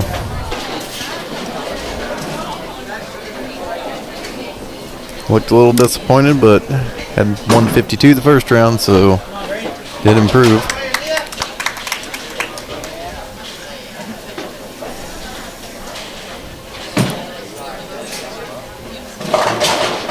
Ooh, and another big split. Awful lot of red dots up there this game for the Harlan Cyclones, and as you can see, the advantage that they built in game 1 is mostly gone at this point. Depending on how the scores that get dropped calculate out, it's going to be nearly even when we start Bakers. Braden finishing with a 154. Come on, Andrew. Coming off that 212.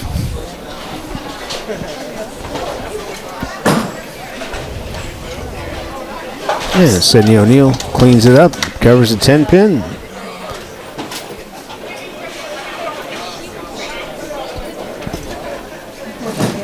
Be a good time for Andrew to strike.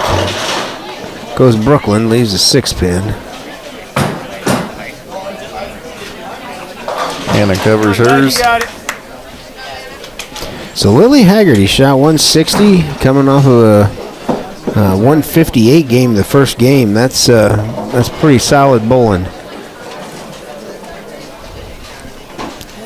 Lily's average on the year is 143, and Andrew covers his.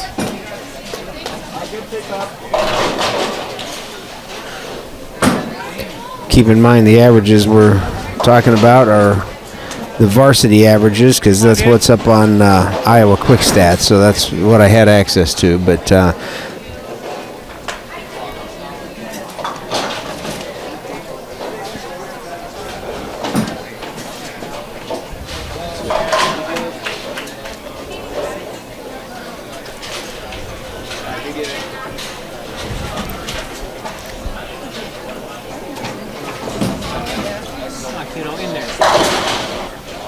Andrew takes out 8. What's the 6-10 stand?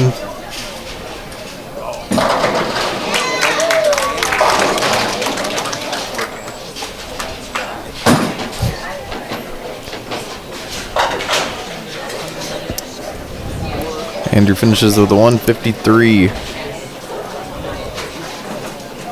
Down off of a 193. The boys are going to have a 939. Versus a 1,019.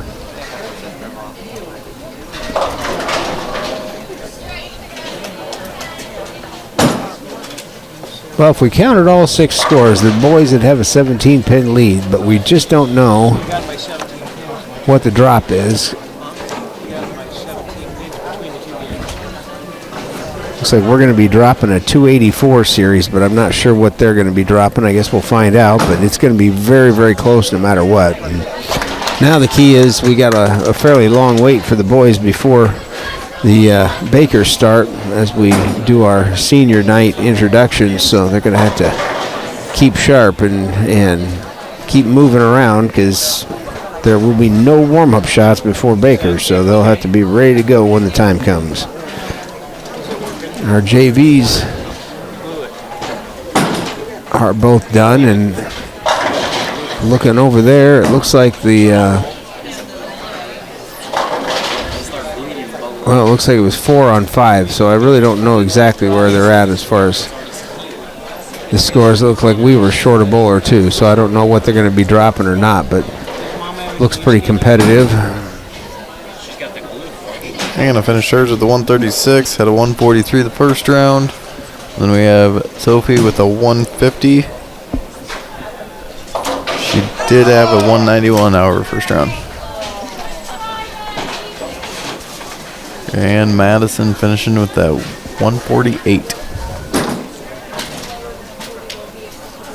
Consistent there at 141 the first round.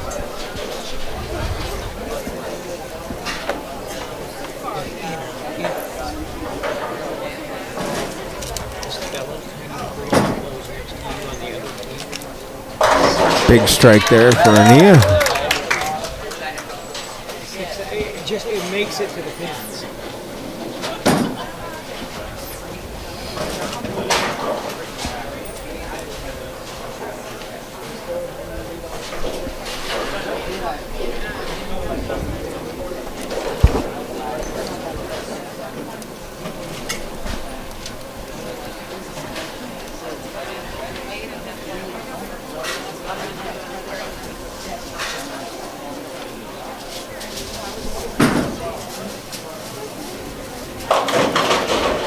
Nia takes out 8.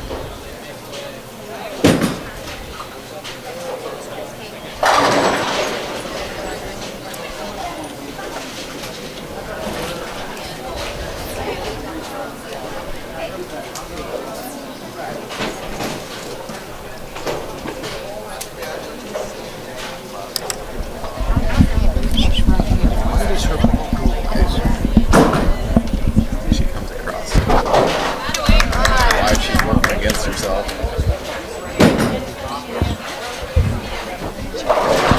182 finish for Ania.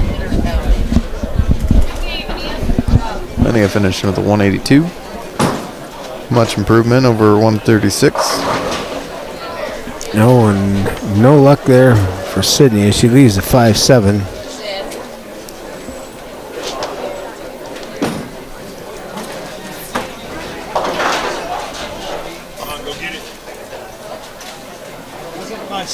OABCIG's Dalen Wilcox finishes with 190. That'll pace all the girls. Hey, great cover there from Sydney O'Neill.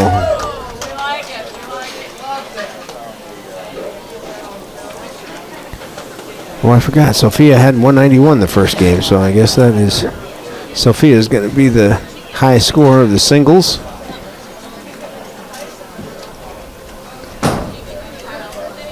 Get it in there. And they're still falling, and they all go. So.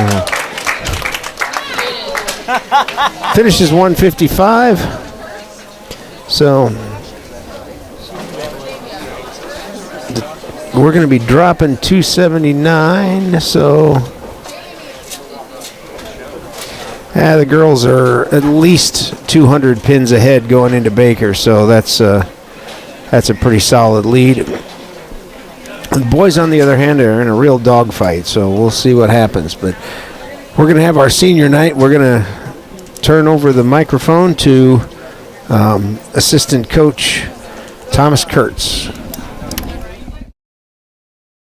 Programming brought to you by these great sponsors: Keast Motors, Cyclone Lanes, Shelby County State Bank, United Bank of Iowa, Holly Jones Funeral Homes, KNOD Radio, Shelby County Farmers Mutual and Century Farm Insurance, and the Peterson Wellness Center and Lewis Family Aquatic Complex. Okay, up first we have Joseph Anderson, son of Jamie and Eric Anderson. Joseph Anderson is a 4-year member, has a high game of 240 with a high series of 390.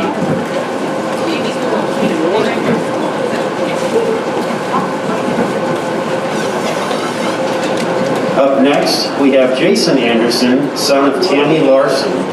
Jason Anderson is a 4-year member, has a high game of 163 and a high series of 299.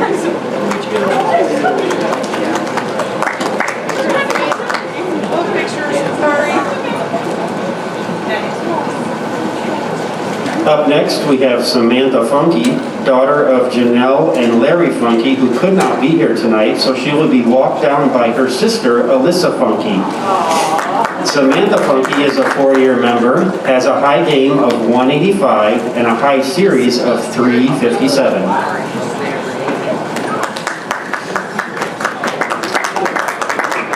Up next, we have Anna Grody, daughter of Bonnie and Randy Grody. Anna is a 4-year member, has a high game of 187 and a high series of 318.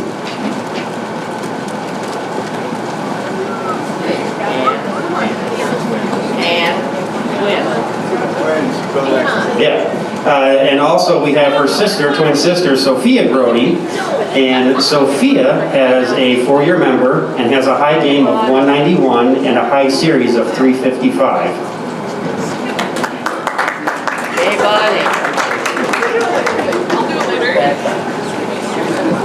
Up next, we have Lilly Hagerty, daughter of Megan and Kevin Owen. Lilly is a 4-year member, has a high game of 218 and a high series of 396.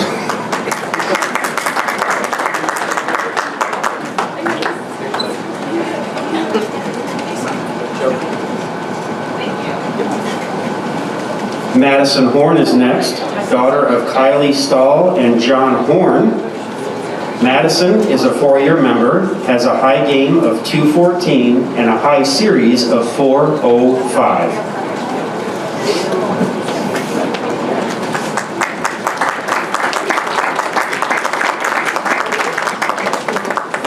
Up next, Ania Castor, daughter of Amy and Brian Castor. Ania is a 4-year member, has a high game of 236 and a high series of 410.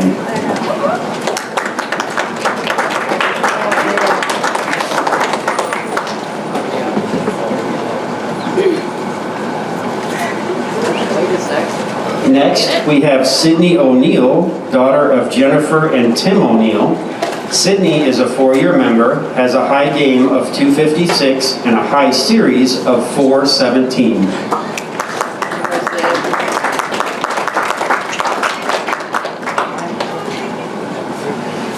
Next, we have Jessica Lohoff, daughter of Andrea and Adam Lohoff. Jessica is a 2-year member, and she is also our high school manager.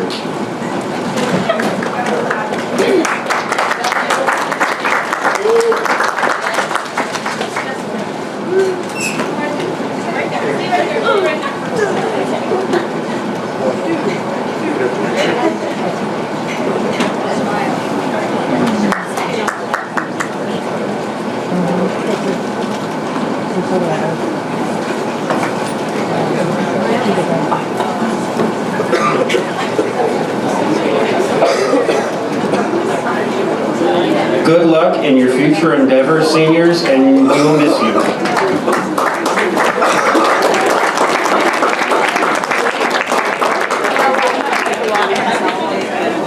Oh my gosh. How widely do you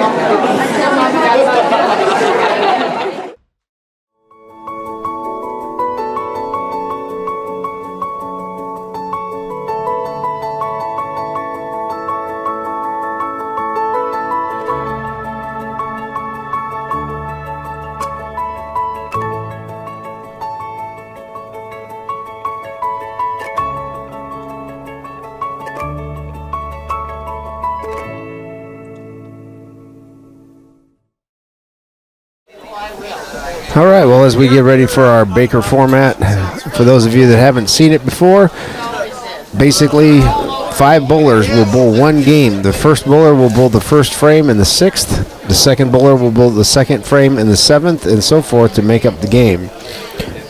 The lineups can change every game, but the coaches have 6 bowlers to choose from, and they will bowl 5 of those bowlers each game. You cannot sub during the game, but between games you can change the lineup and substitute bowlers in and out. So each team will bowl their entire game on one lane, and then the second game they will switch lanes. So the Harlan boys will start on lane 5, and the OABCIG will start on 6. The Harlan girls will start on lane 3, and OABCIG on lane 4. Looks like we're close to ready to go here. Try and get you an update on where the standings are, but okay, so the Harlan boys have a 9-pin lead going into Baker, so that's how close it was. I knew it was going to be close, but less than 10 pins, so.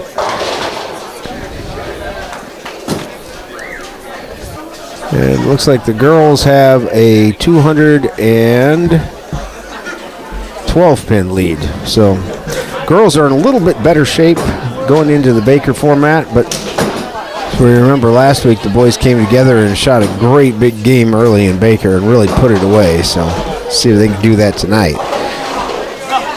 Well, the first shot for Mason was a 6-count split, so.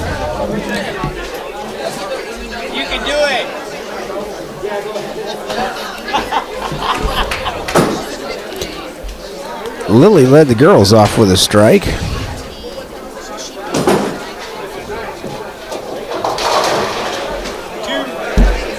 That's about all the best you can hope for there for Mason, getting 2 out of that. Oh, and the OABCIG guys are hanging around waiting for us, so we didn't lose anything on that one.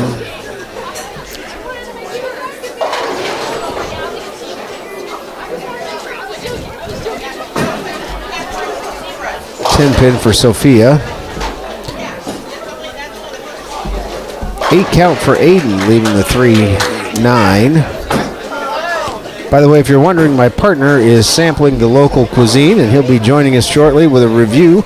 I'm sure by the look on his face, it's going to be a positive review.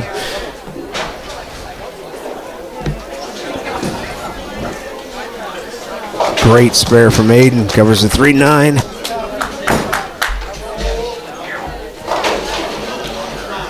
Interesting shot there on lane 6 for OABCIG, leaving the 7-8. Madison Horn leaves the 5-6 on lane 3. And now the 4-9 up for Braden. We got red dots all over the place.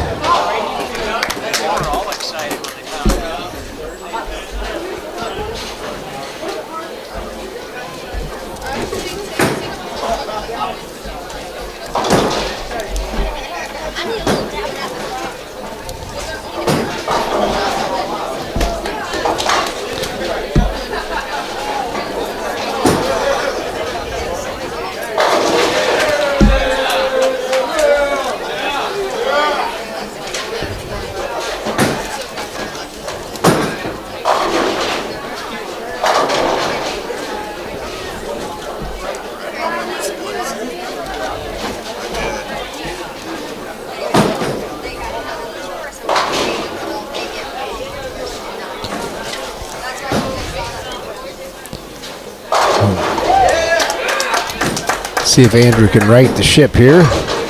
Not quite. Through the nose, leaves the 6'10", but it's certainly makeable. Nia Castor carries a big strike.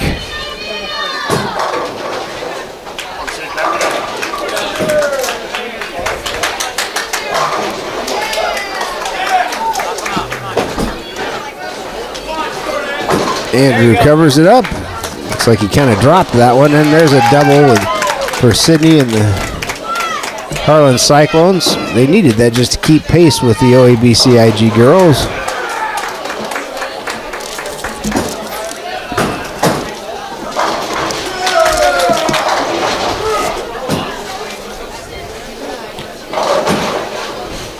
Ooh, Caleb puts another red dot up there for the split, 5-7.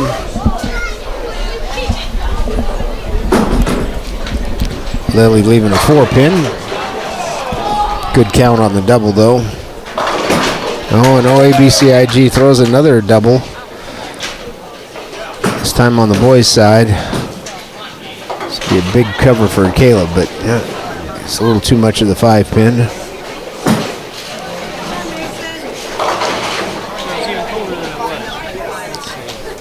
Well, the string is over for OABCIG, but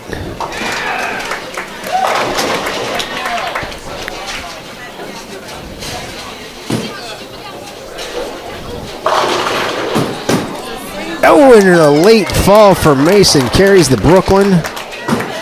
That is a big, big shot for Harlan. 7 degrees out.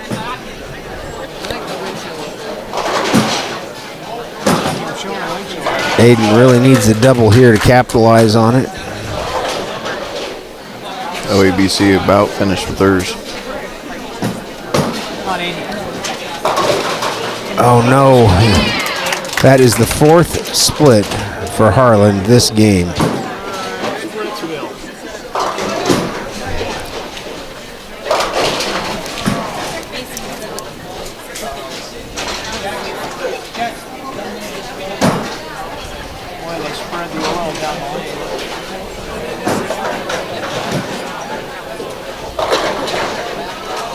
Man, big strike for Madison Horn.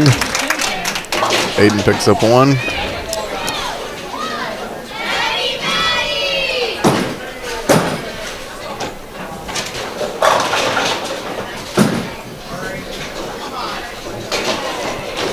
Ooh, the anchor bowler for OABCIG misses the 6-pin. That's going to give Harlan a chance to stay in it, but the Harlan picks up its 5th split this game. That one right in the pocket and leaves the 5-7.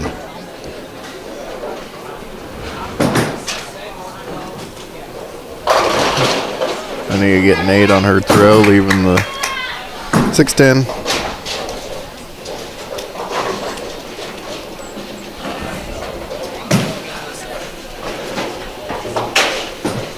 Braden picks up 1.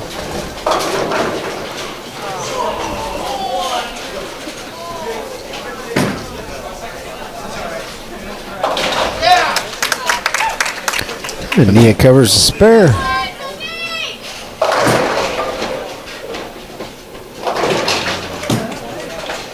Andrew gets it going left off his hand. Leaves the 5-pin remain.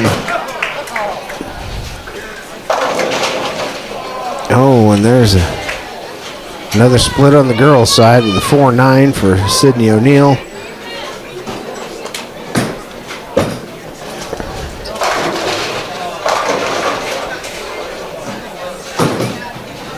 Uh-oh. Andrews ran off to the left side there. Oh, look at that, a 4-9 pickup for Sydney O'Neill.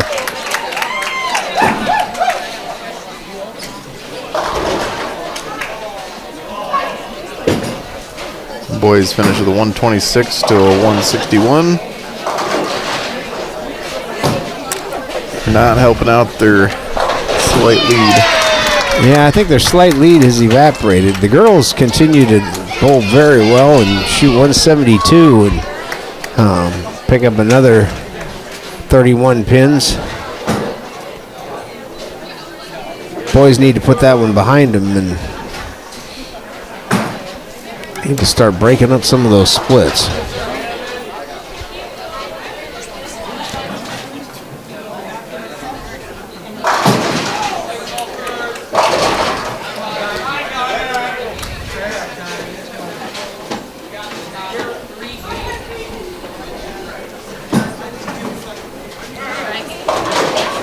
Well, starts us off with another split.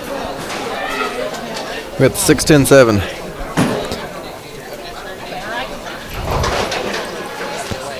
well, that is their 6th split in 11 frames. That's but OABCIG just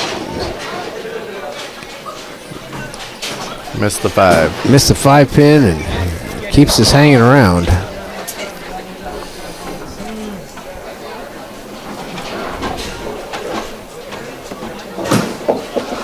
Caleb picked up 1.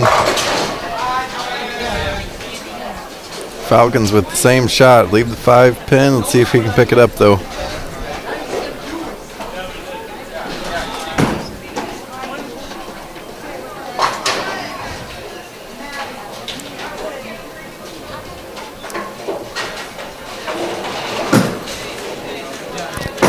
Well, they got that one.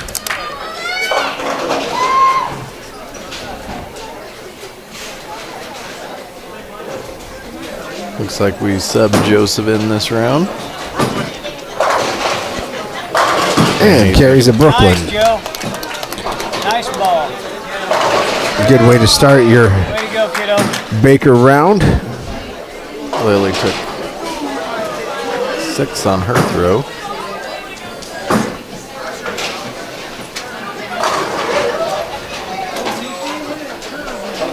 Come on, Aiden. And she covers.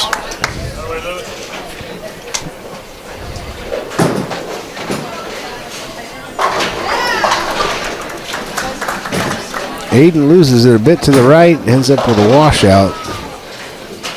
You don't get the red dot for that, but it's just as tough as a split. So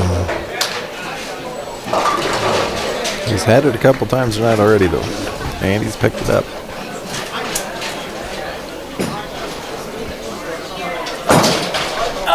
gave it a good run, but You got robbed. You got robbed, dude. Anna Grody with the 9 count leaves a 6-pin on lane 4.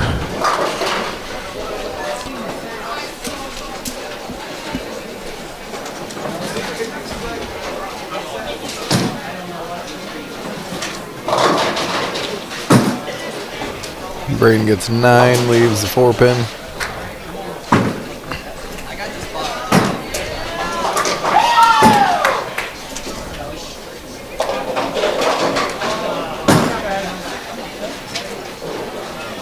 Oh, What do we got? Ball. Braden covers.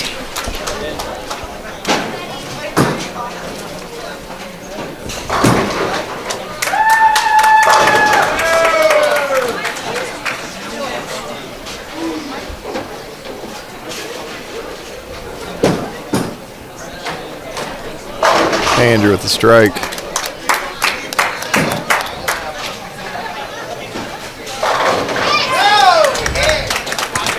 That was an important one. That keeps him basically even with OABCIG.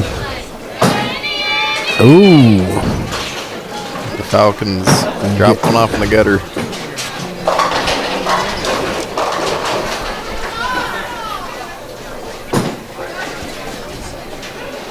Caleb to follow it up with another strike. That's a big one. There you go, Caleb.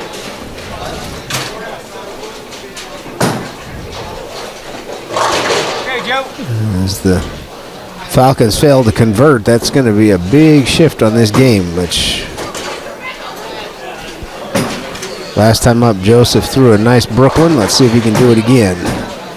Got a little too far left this time, but gets plenty of pin action, still gets 8. yeah. One more 10 pin. Come on, Joe, you can do it. Looks like Ania's going to cover.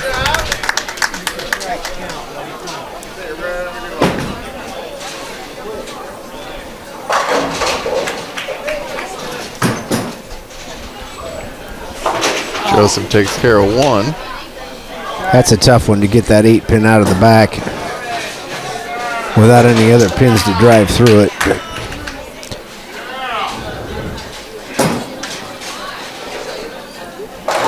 Oh, bunch of hook from Sydney goes Brooklyn, but carries the strike.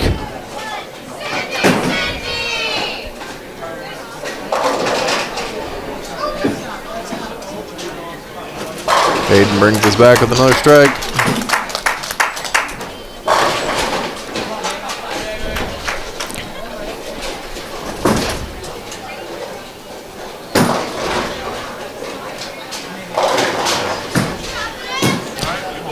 Nine count for Lilly, leaves the 3 pin. Braden takes 8, leaves 2 and 8 pin.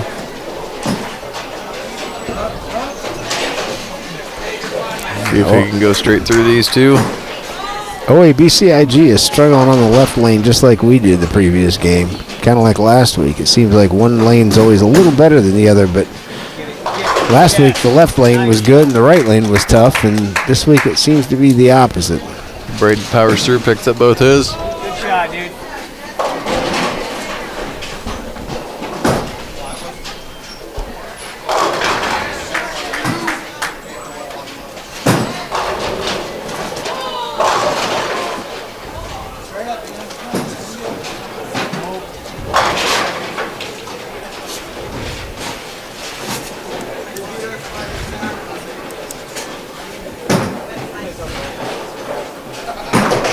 Andrew takes 7 on his first throw.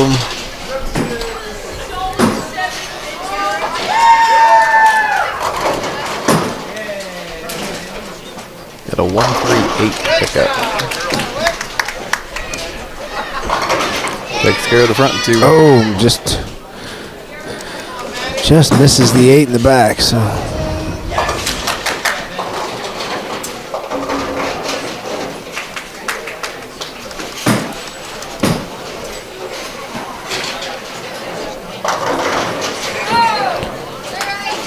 Boys finish 158.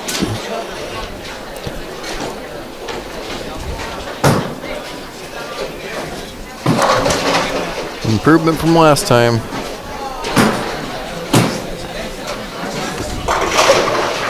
Well, that was a big shot for OABCIG. If he doesn't cover this, then it's going to be back real close to even again.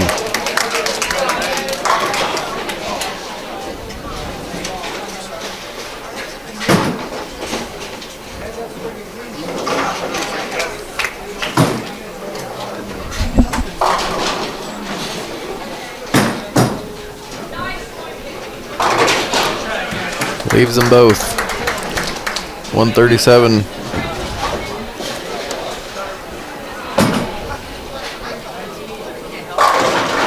Ania. Nice strike. Nice looking shot from Ania.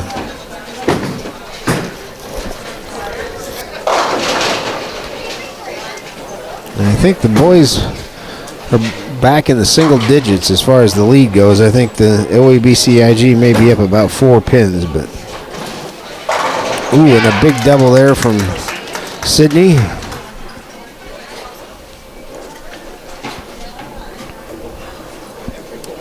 It's going to put the boys back over on the left lane. We'll see if they can improve on their first game.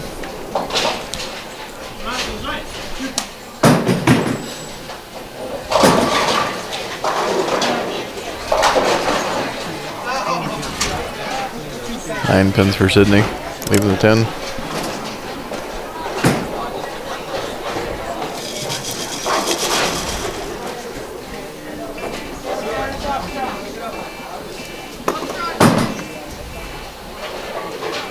And covers it up, and that'll put the girls at 185. So 172, 185. Nice start for Bakers for the girls.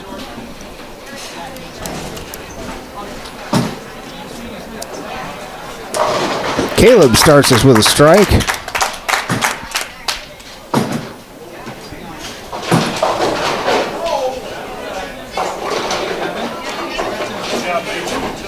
Caleb started us with a strike last time on this lane. Let's hope we see a few less splits this time.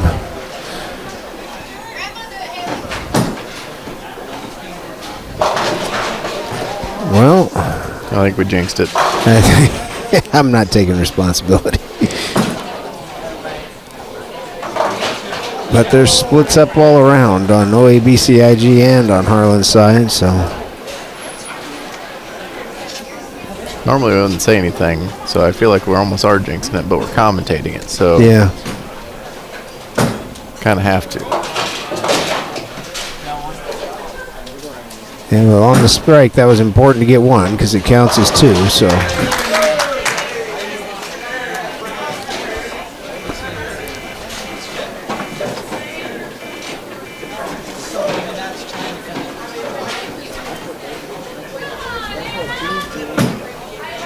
We got Mason subbed in now.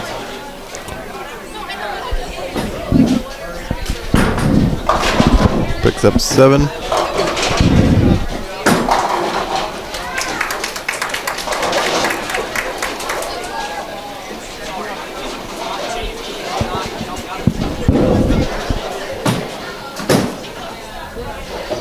And he picks up the spare.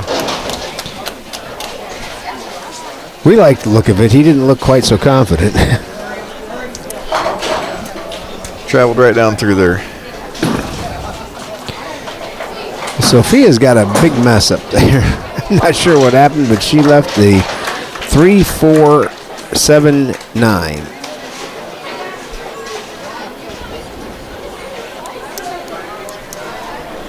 Looks like she's consoling with the group too to try and figure out the best method. Yeah, the best method is to try to get 2 because I don't think there's any good way to get more than that. So.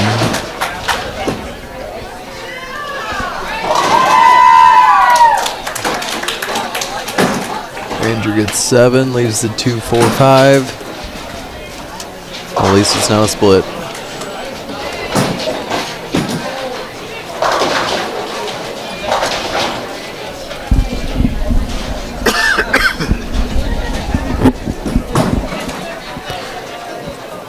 Oh, hooks a little too much, leaves the 5-pin.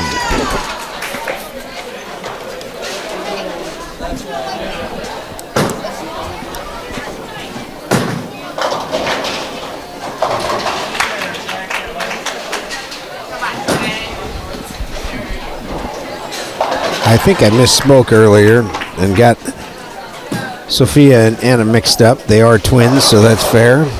The only way we can tell is one's got gray shoes and the other one's got white shoes.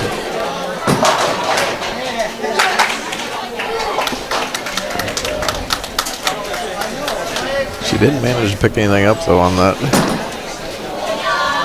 4 that she had standing there. No, that was Sophia that just threw that spare, so. Braden picks up his spare for the boys. Brings us to Caleb.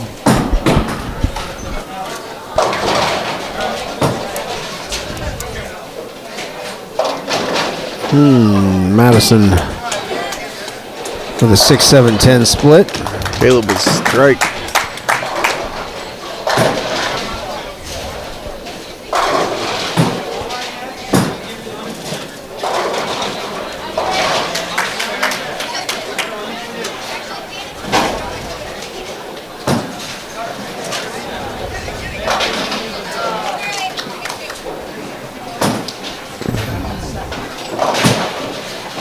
Joseph running down the right side again. Pick 6.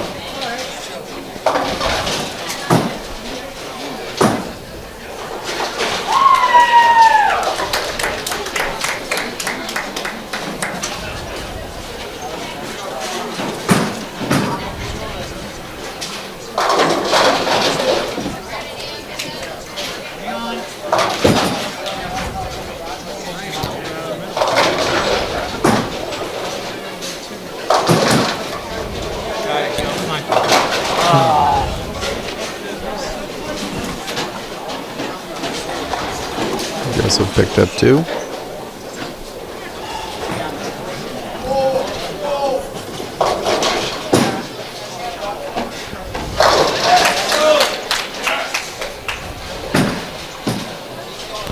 Uh-oh. Mason about dropped one off.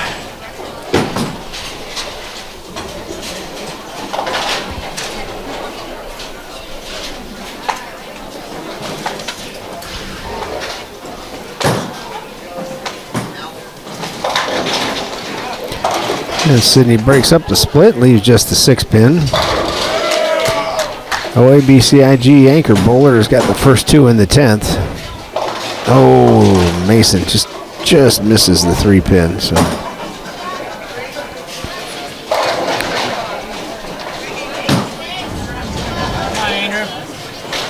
Sydney just skates off to the left, leaves hers there.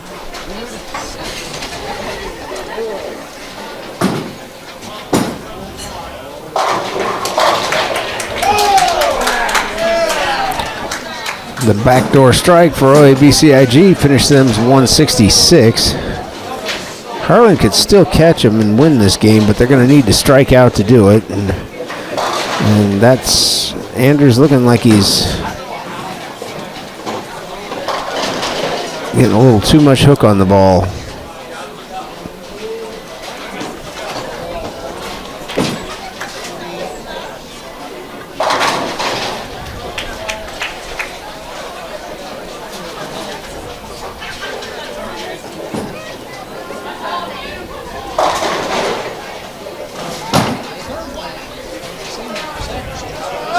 Oh, that was so close for Anna, but just missed. Andrew picks up. I think it's 3. 3, yep.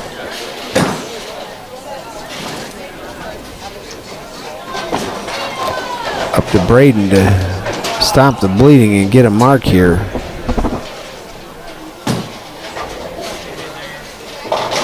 So it's pretty much a repeat for the boys as far as scores go. Yeah, this left lane has been difficult. Bad part is the boys are going to have to get it figured out because they're going to be stuck back over here one more time.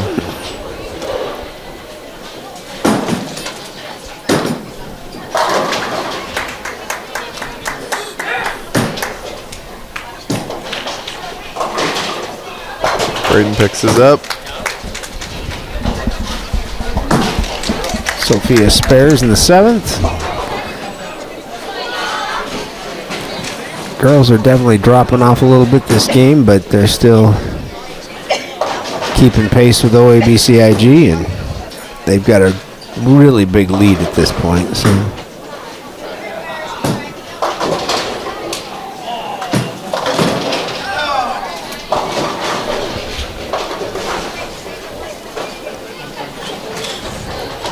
Braden takes 8.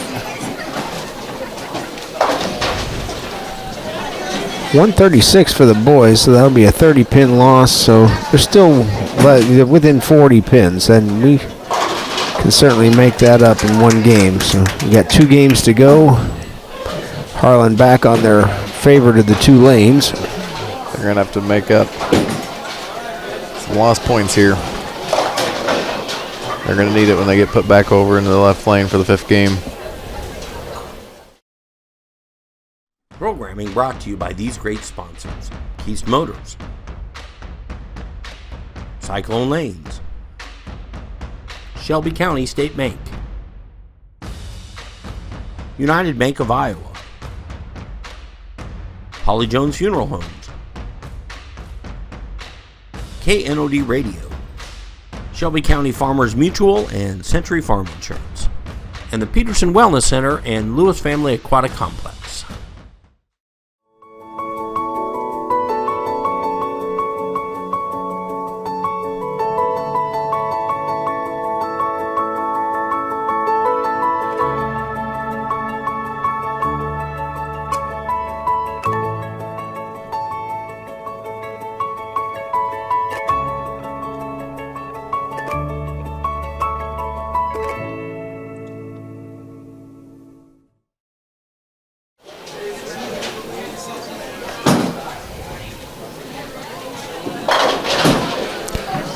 Need to take 7. She's a little relieved there, about ready to drop off. Yeah, that could have been 0 pretty easy.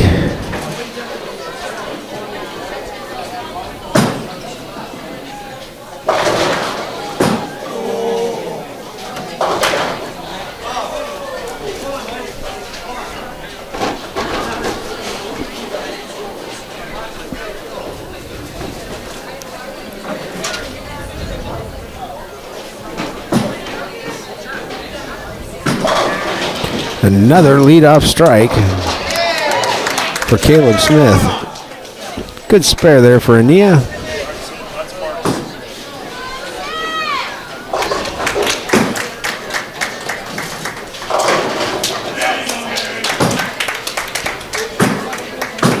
Sydney gets a broken strike.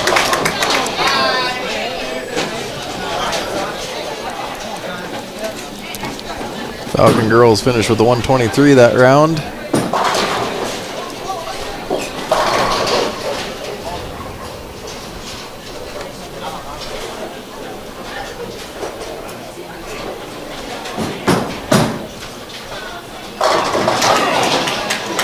Sydney gets 8. Leaves the 110.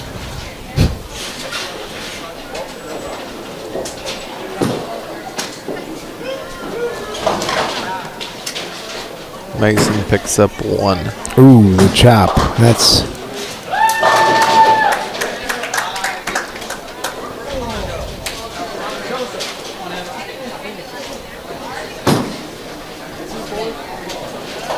And just for the heck of it, Sydney covers the 110.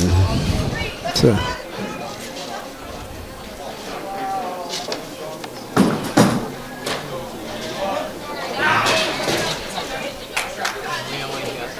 144 for the girls.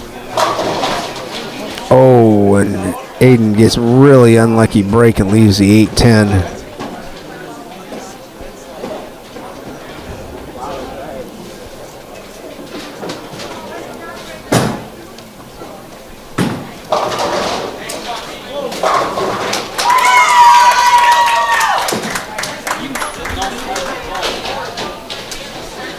Tried for it, went off to the left side, left them both.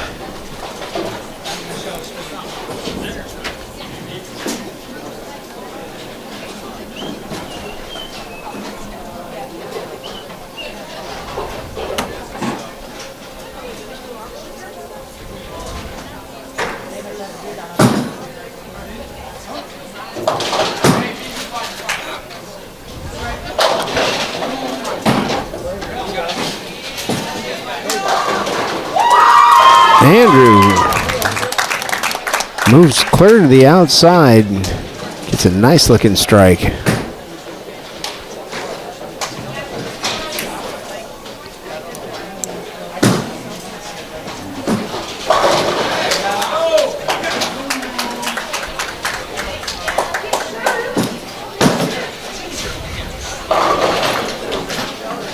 Mason takes 9. Sorry, Braden.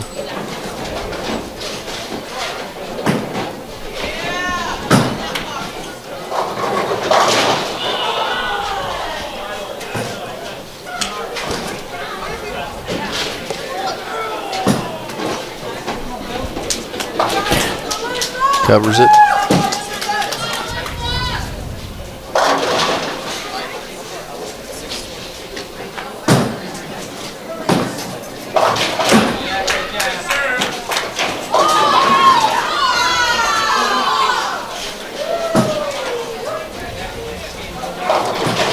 Oh, and the Caleb string of strikes comes to an end with a 4-6-7 split.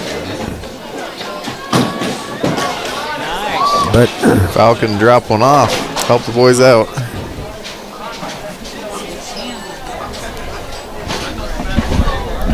That ball was made by Spalding.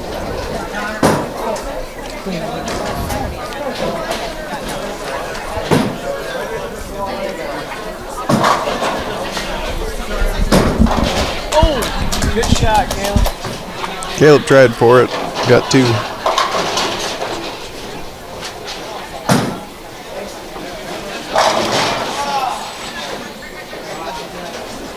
Falcons are covered with 9.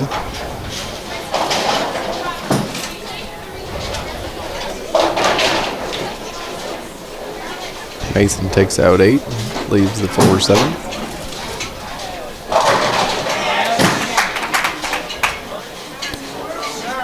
Nice ball.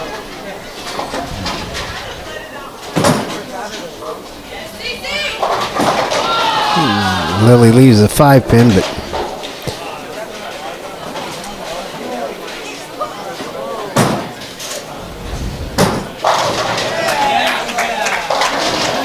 big double on the tough lane there for OABCIG. Harlan needs some strikes, and they need them right now. And there's the first one. Good shot from Aiden.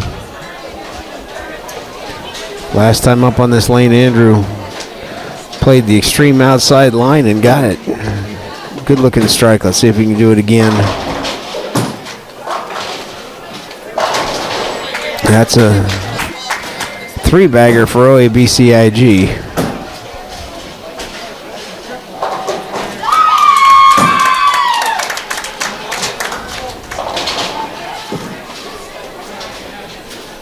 Andrew goes Brooklyn, but leaves a 5-pin. Anna took 4 on her throw.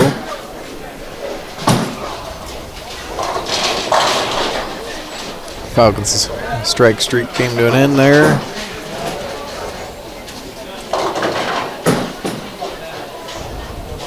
Andrew picks up his 5-pin.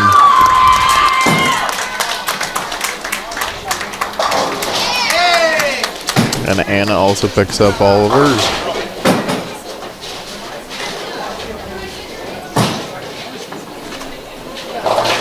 Falcons cover. Finishes them with a 172 in the left lane. That's the high game from either lane on Baker, so they've got something figured out, and that was a really unfortunate pocket split there.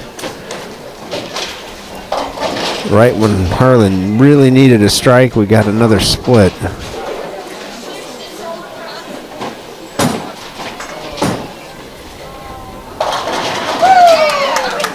Sophia with the strike kind of through the nose, but we'll take it.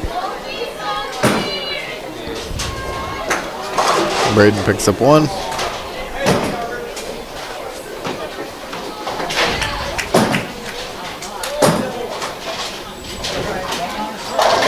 And the Brooklyn for Sydney O'Neill. It's a double for Harlan.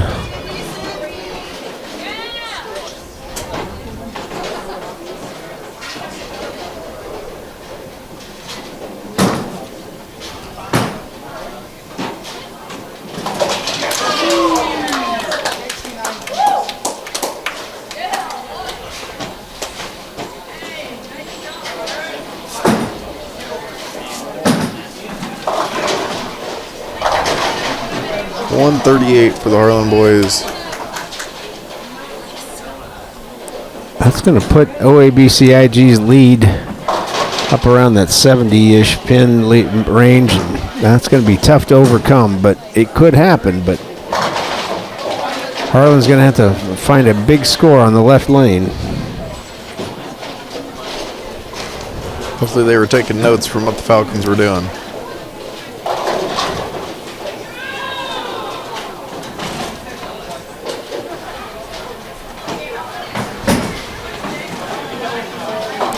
Nia Castor covers up the 5-pin.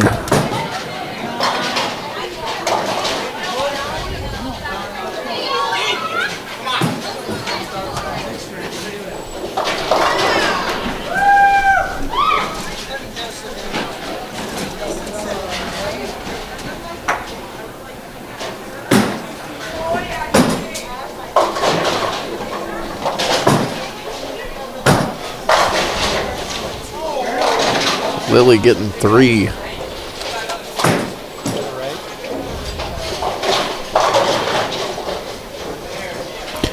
Caleb breaks up the split, leaves just the 6-10.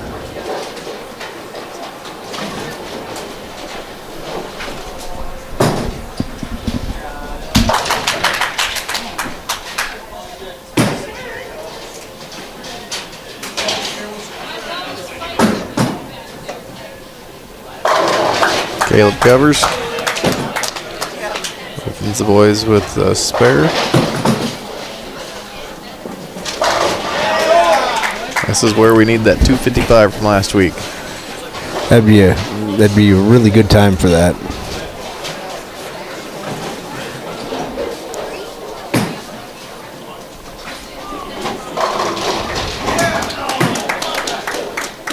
Andrew carries the big Brooklyn.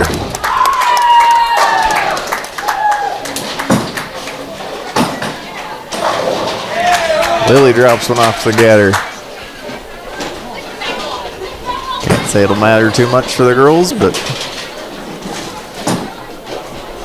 Joseph with a big strike. That's a big double for Harlan to keep pace.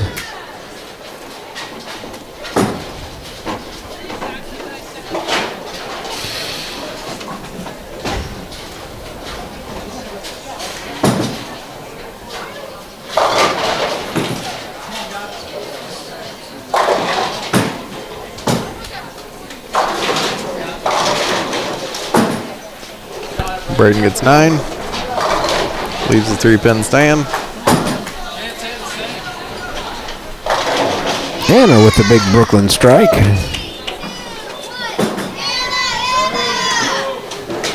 OABC is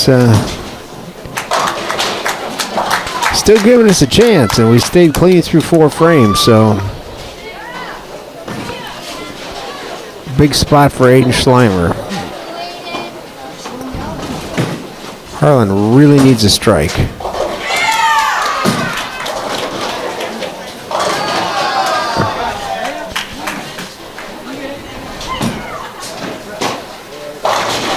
Oh, threw everything at it they could, but did not knock it over.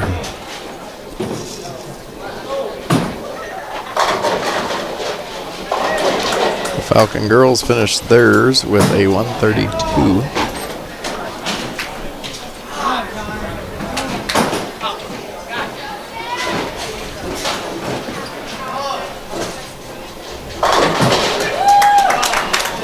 Aiden takes care of his 10-pin.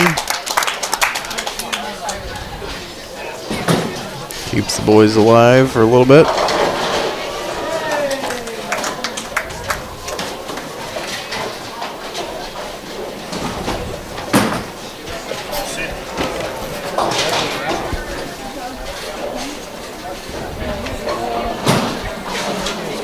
Come on. Yes. Caleb takes the strike. And he gets 9. Caleb has had a really good baker today.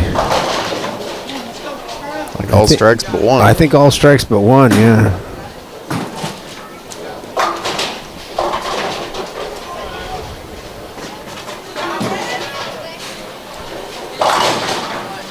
Andrew takes 8. Clean it up.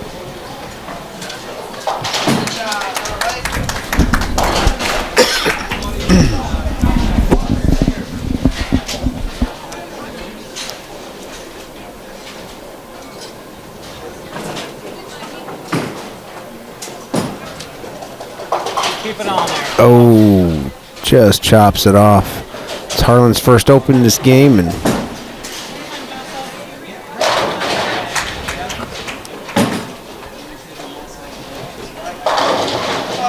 Nia takes 9.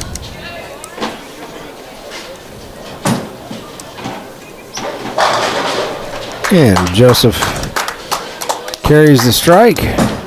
Still a possible 226 for Harlan, and OABCIG is still struggling a bit, but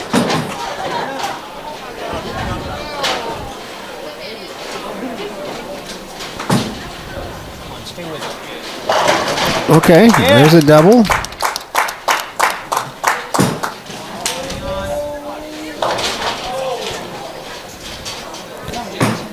Aiden Schleimer's got a chance to strike out for 226. After that, we'll see what OABCIG does with their 10th, and then we'll find out if I can do math, because I might be wrong.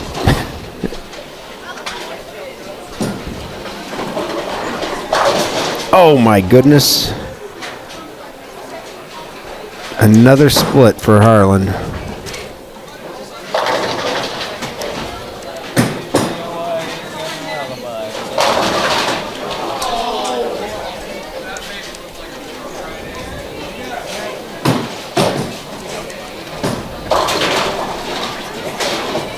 Aiden takes one off.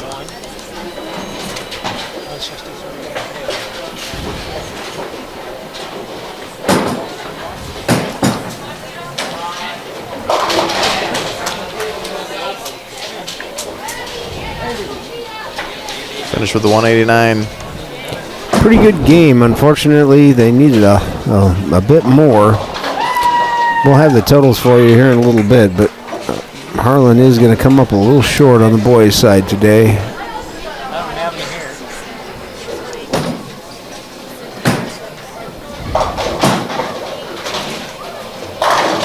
Real gutsy performance there from Andrew Anderson, coming in with the injured finger and getting through the night without having to quit. But you could tell he was hurting, and he was not up to his normal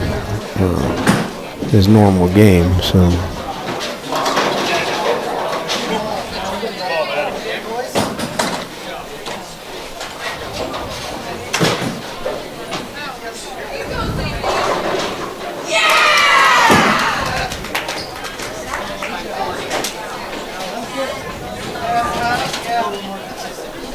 .49 shy just on the Baker round.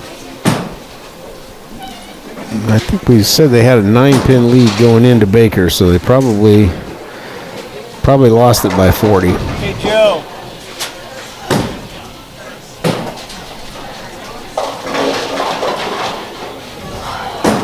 Bar food at the West Side tonight?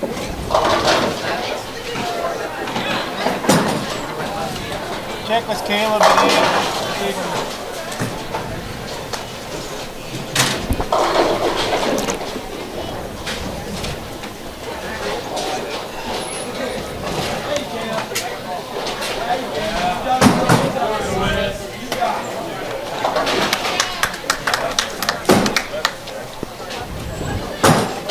Good spare for Anna.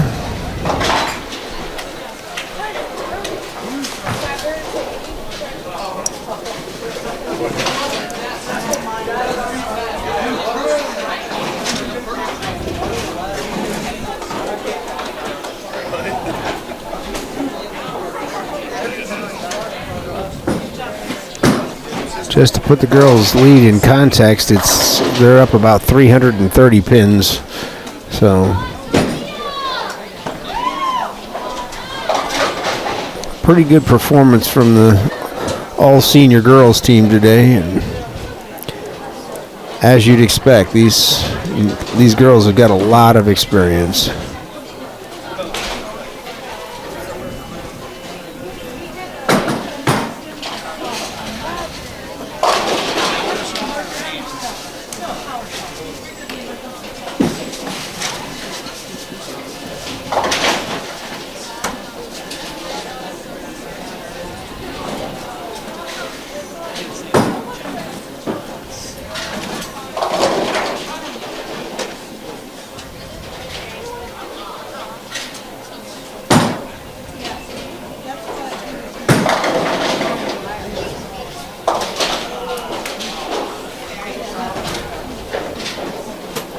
Looking like a 30-point loss for the boys.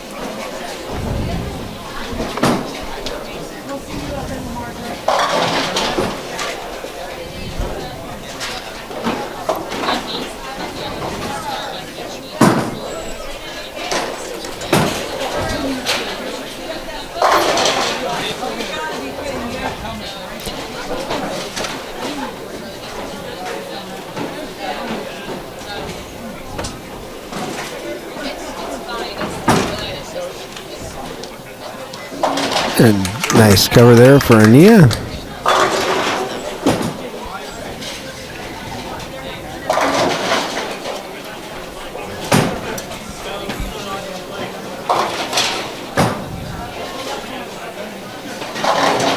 Sydney takes a strike.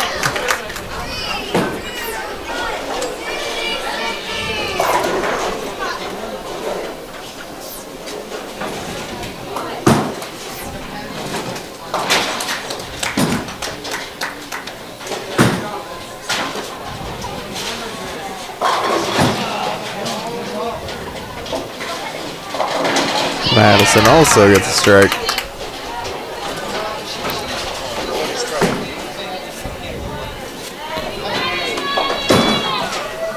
Now I wonder if the emotions will start going now. That was Madison's last shot at a home meet.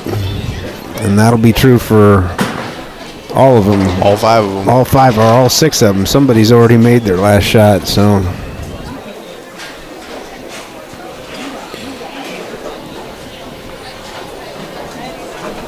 Ask him what the guard is.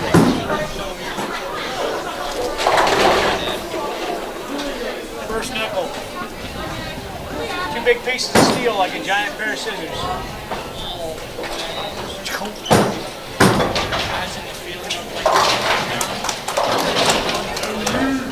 It didn't hurt till I got to the hospital. It was numb till then. Anna with the 8 count leaves the 2-5. Yeah.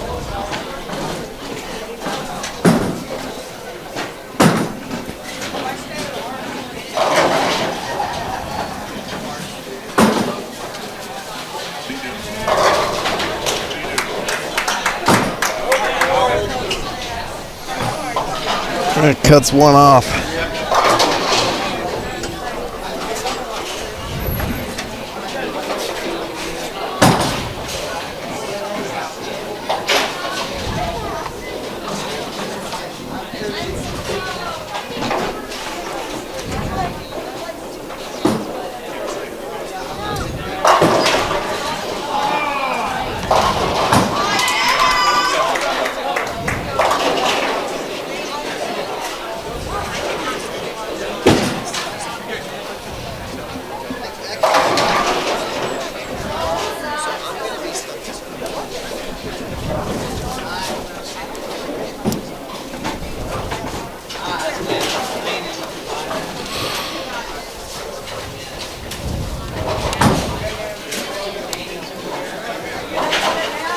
Sophia leaves the left side of the baby split behind. Did want to put out a shout out to Cameron Springman. She gave up her usual spot on varsity for one of the seniors, and she bowled on JV. I think she shot 163, 219. So that's pretty good shooting for Cameron, and I'm sure she'll be back on varsity at the next meet. But as is tradition on senior night, the Cyclones have always bowled the seniors on the varsity whenever possible. So. Ania takes 8, leaves a 6-10.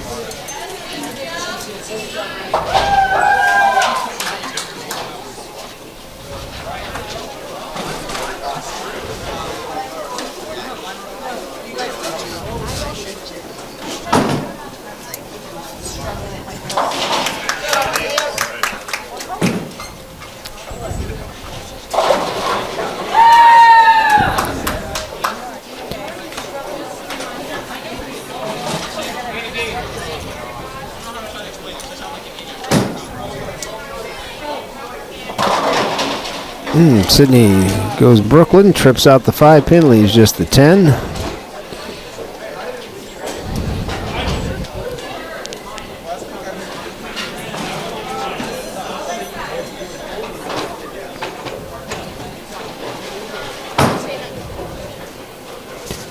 Sneaks out to the left side, leaves it stand.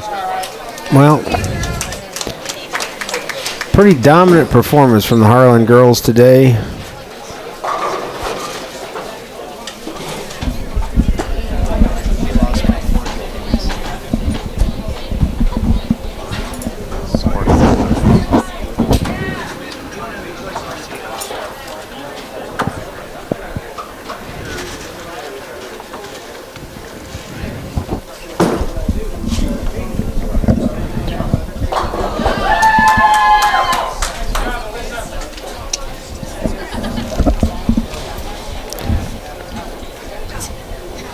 Well,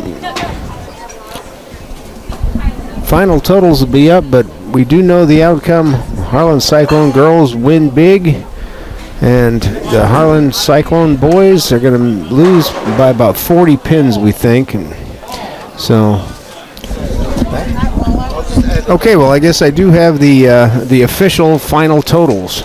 So your varsity girls, Harlan Cyclones 223.73, OABCIG 22009. So 362 or 364 pin win. That's big. Let me see if I can figure out her computer, and I'll get you the rest of these scores.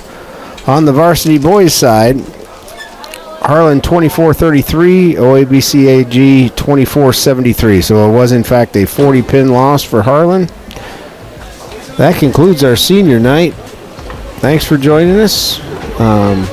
We know that was our last home meet of the year, so we'll hopefully see you again next season. Thanks, everybody.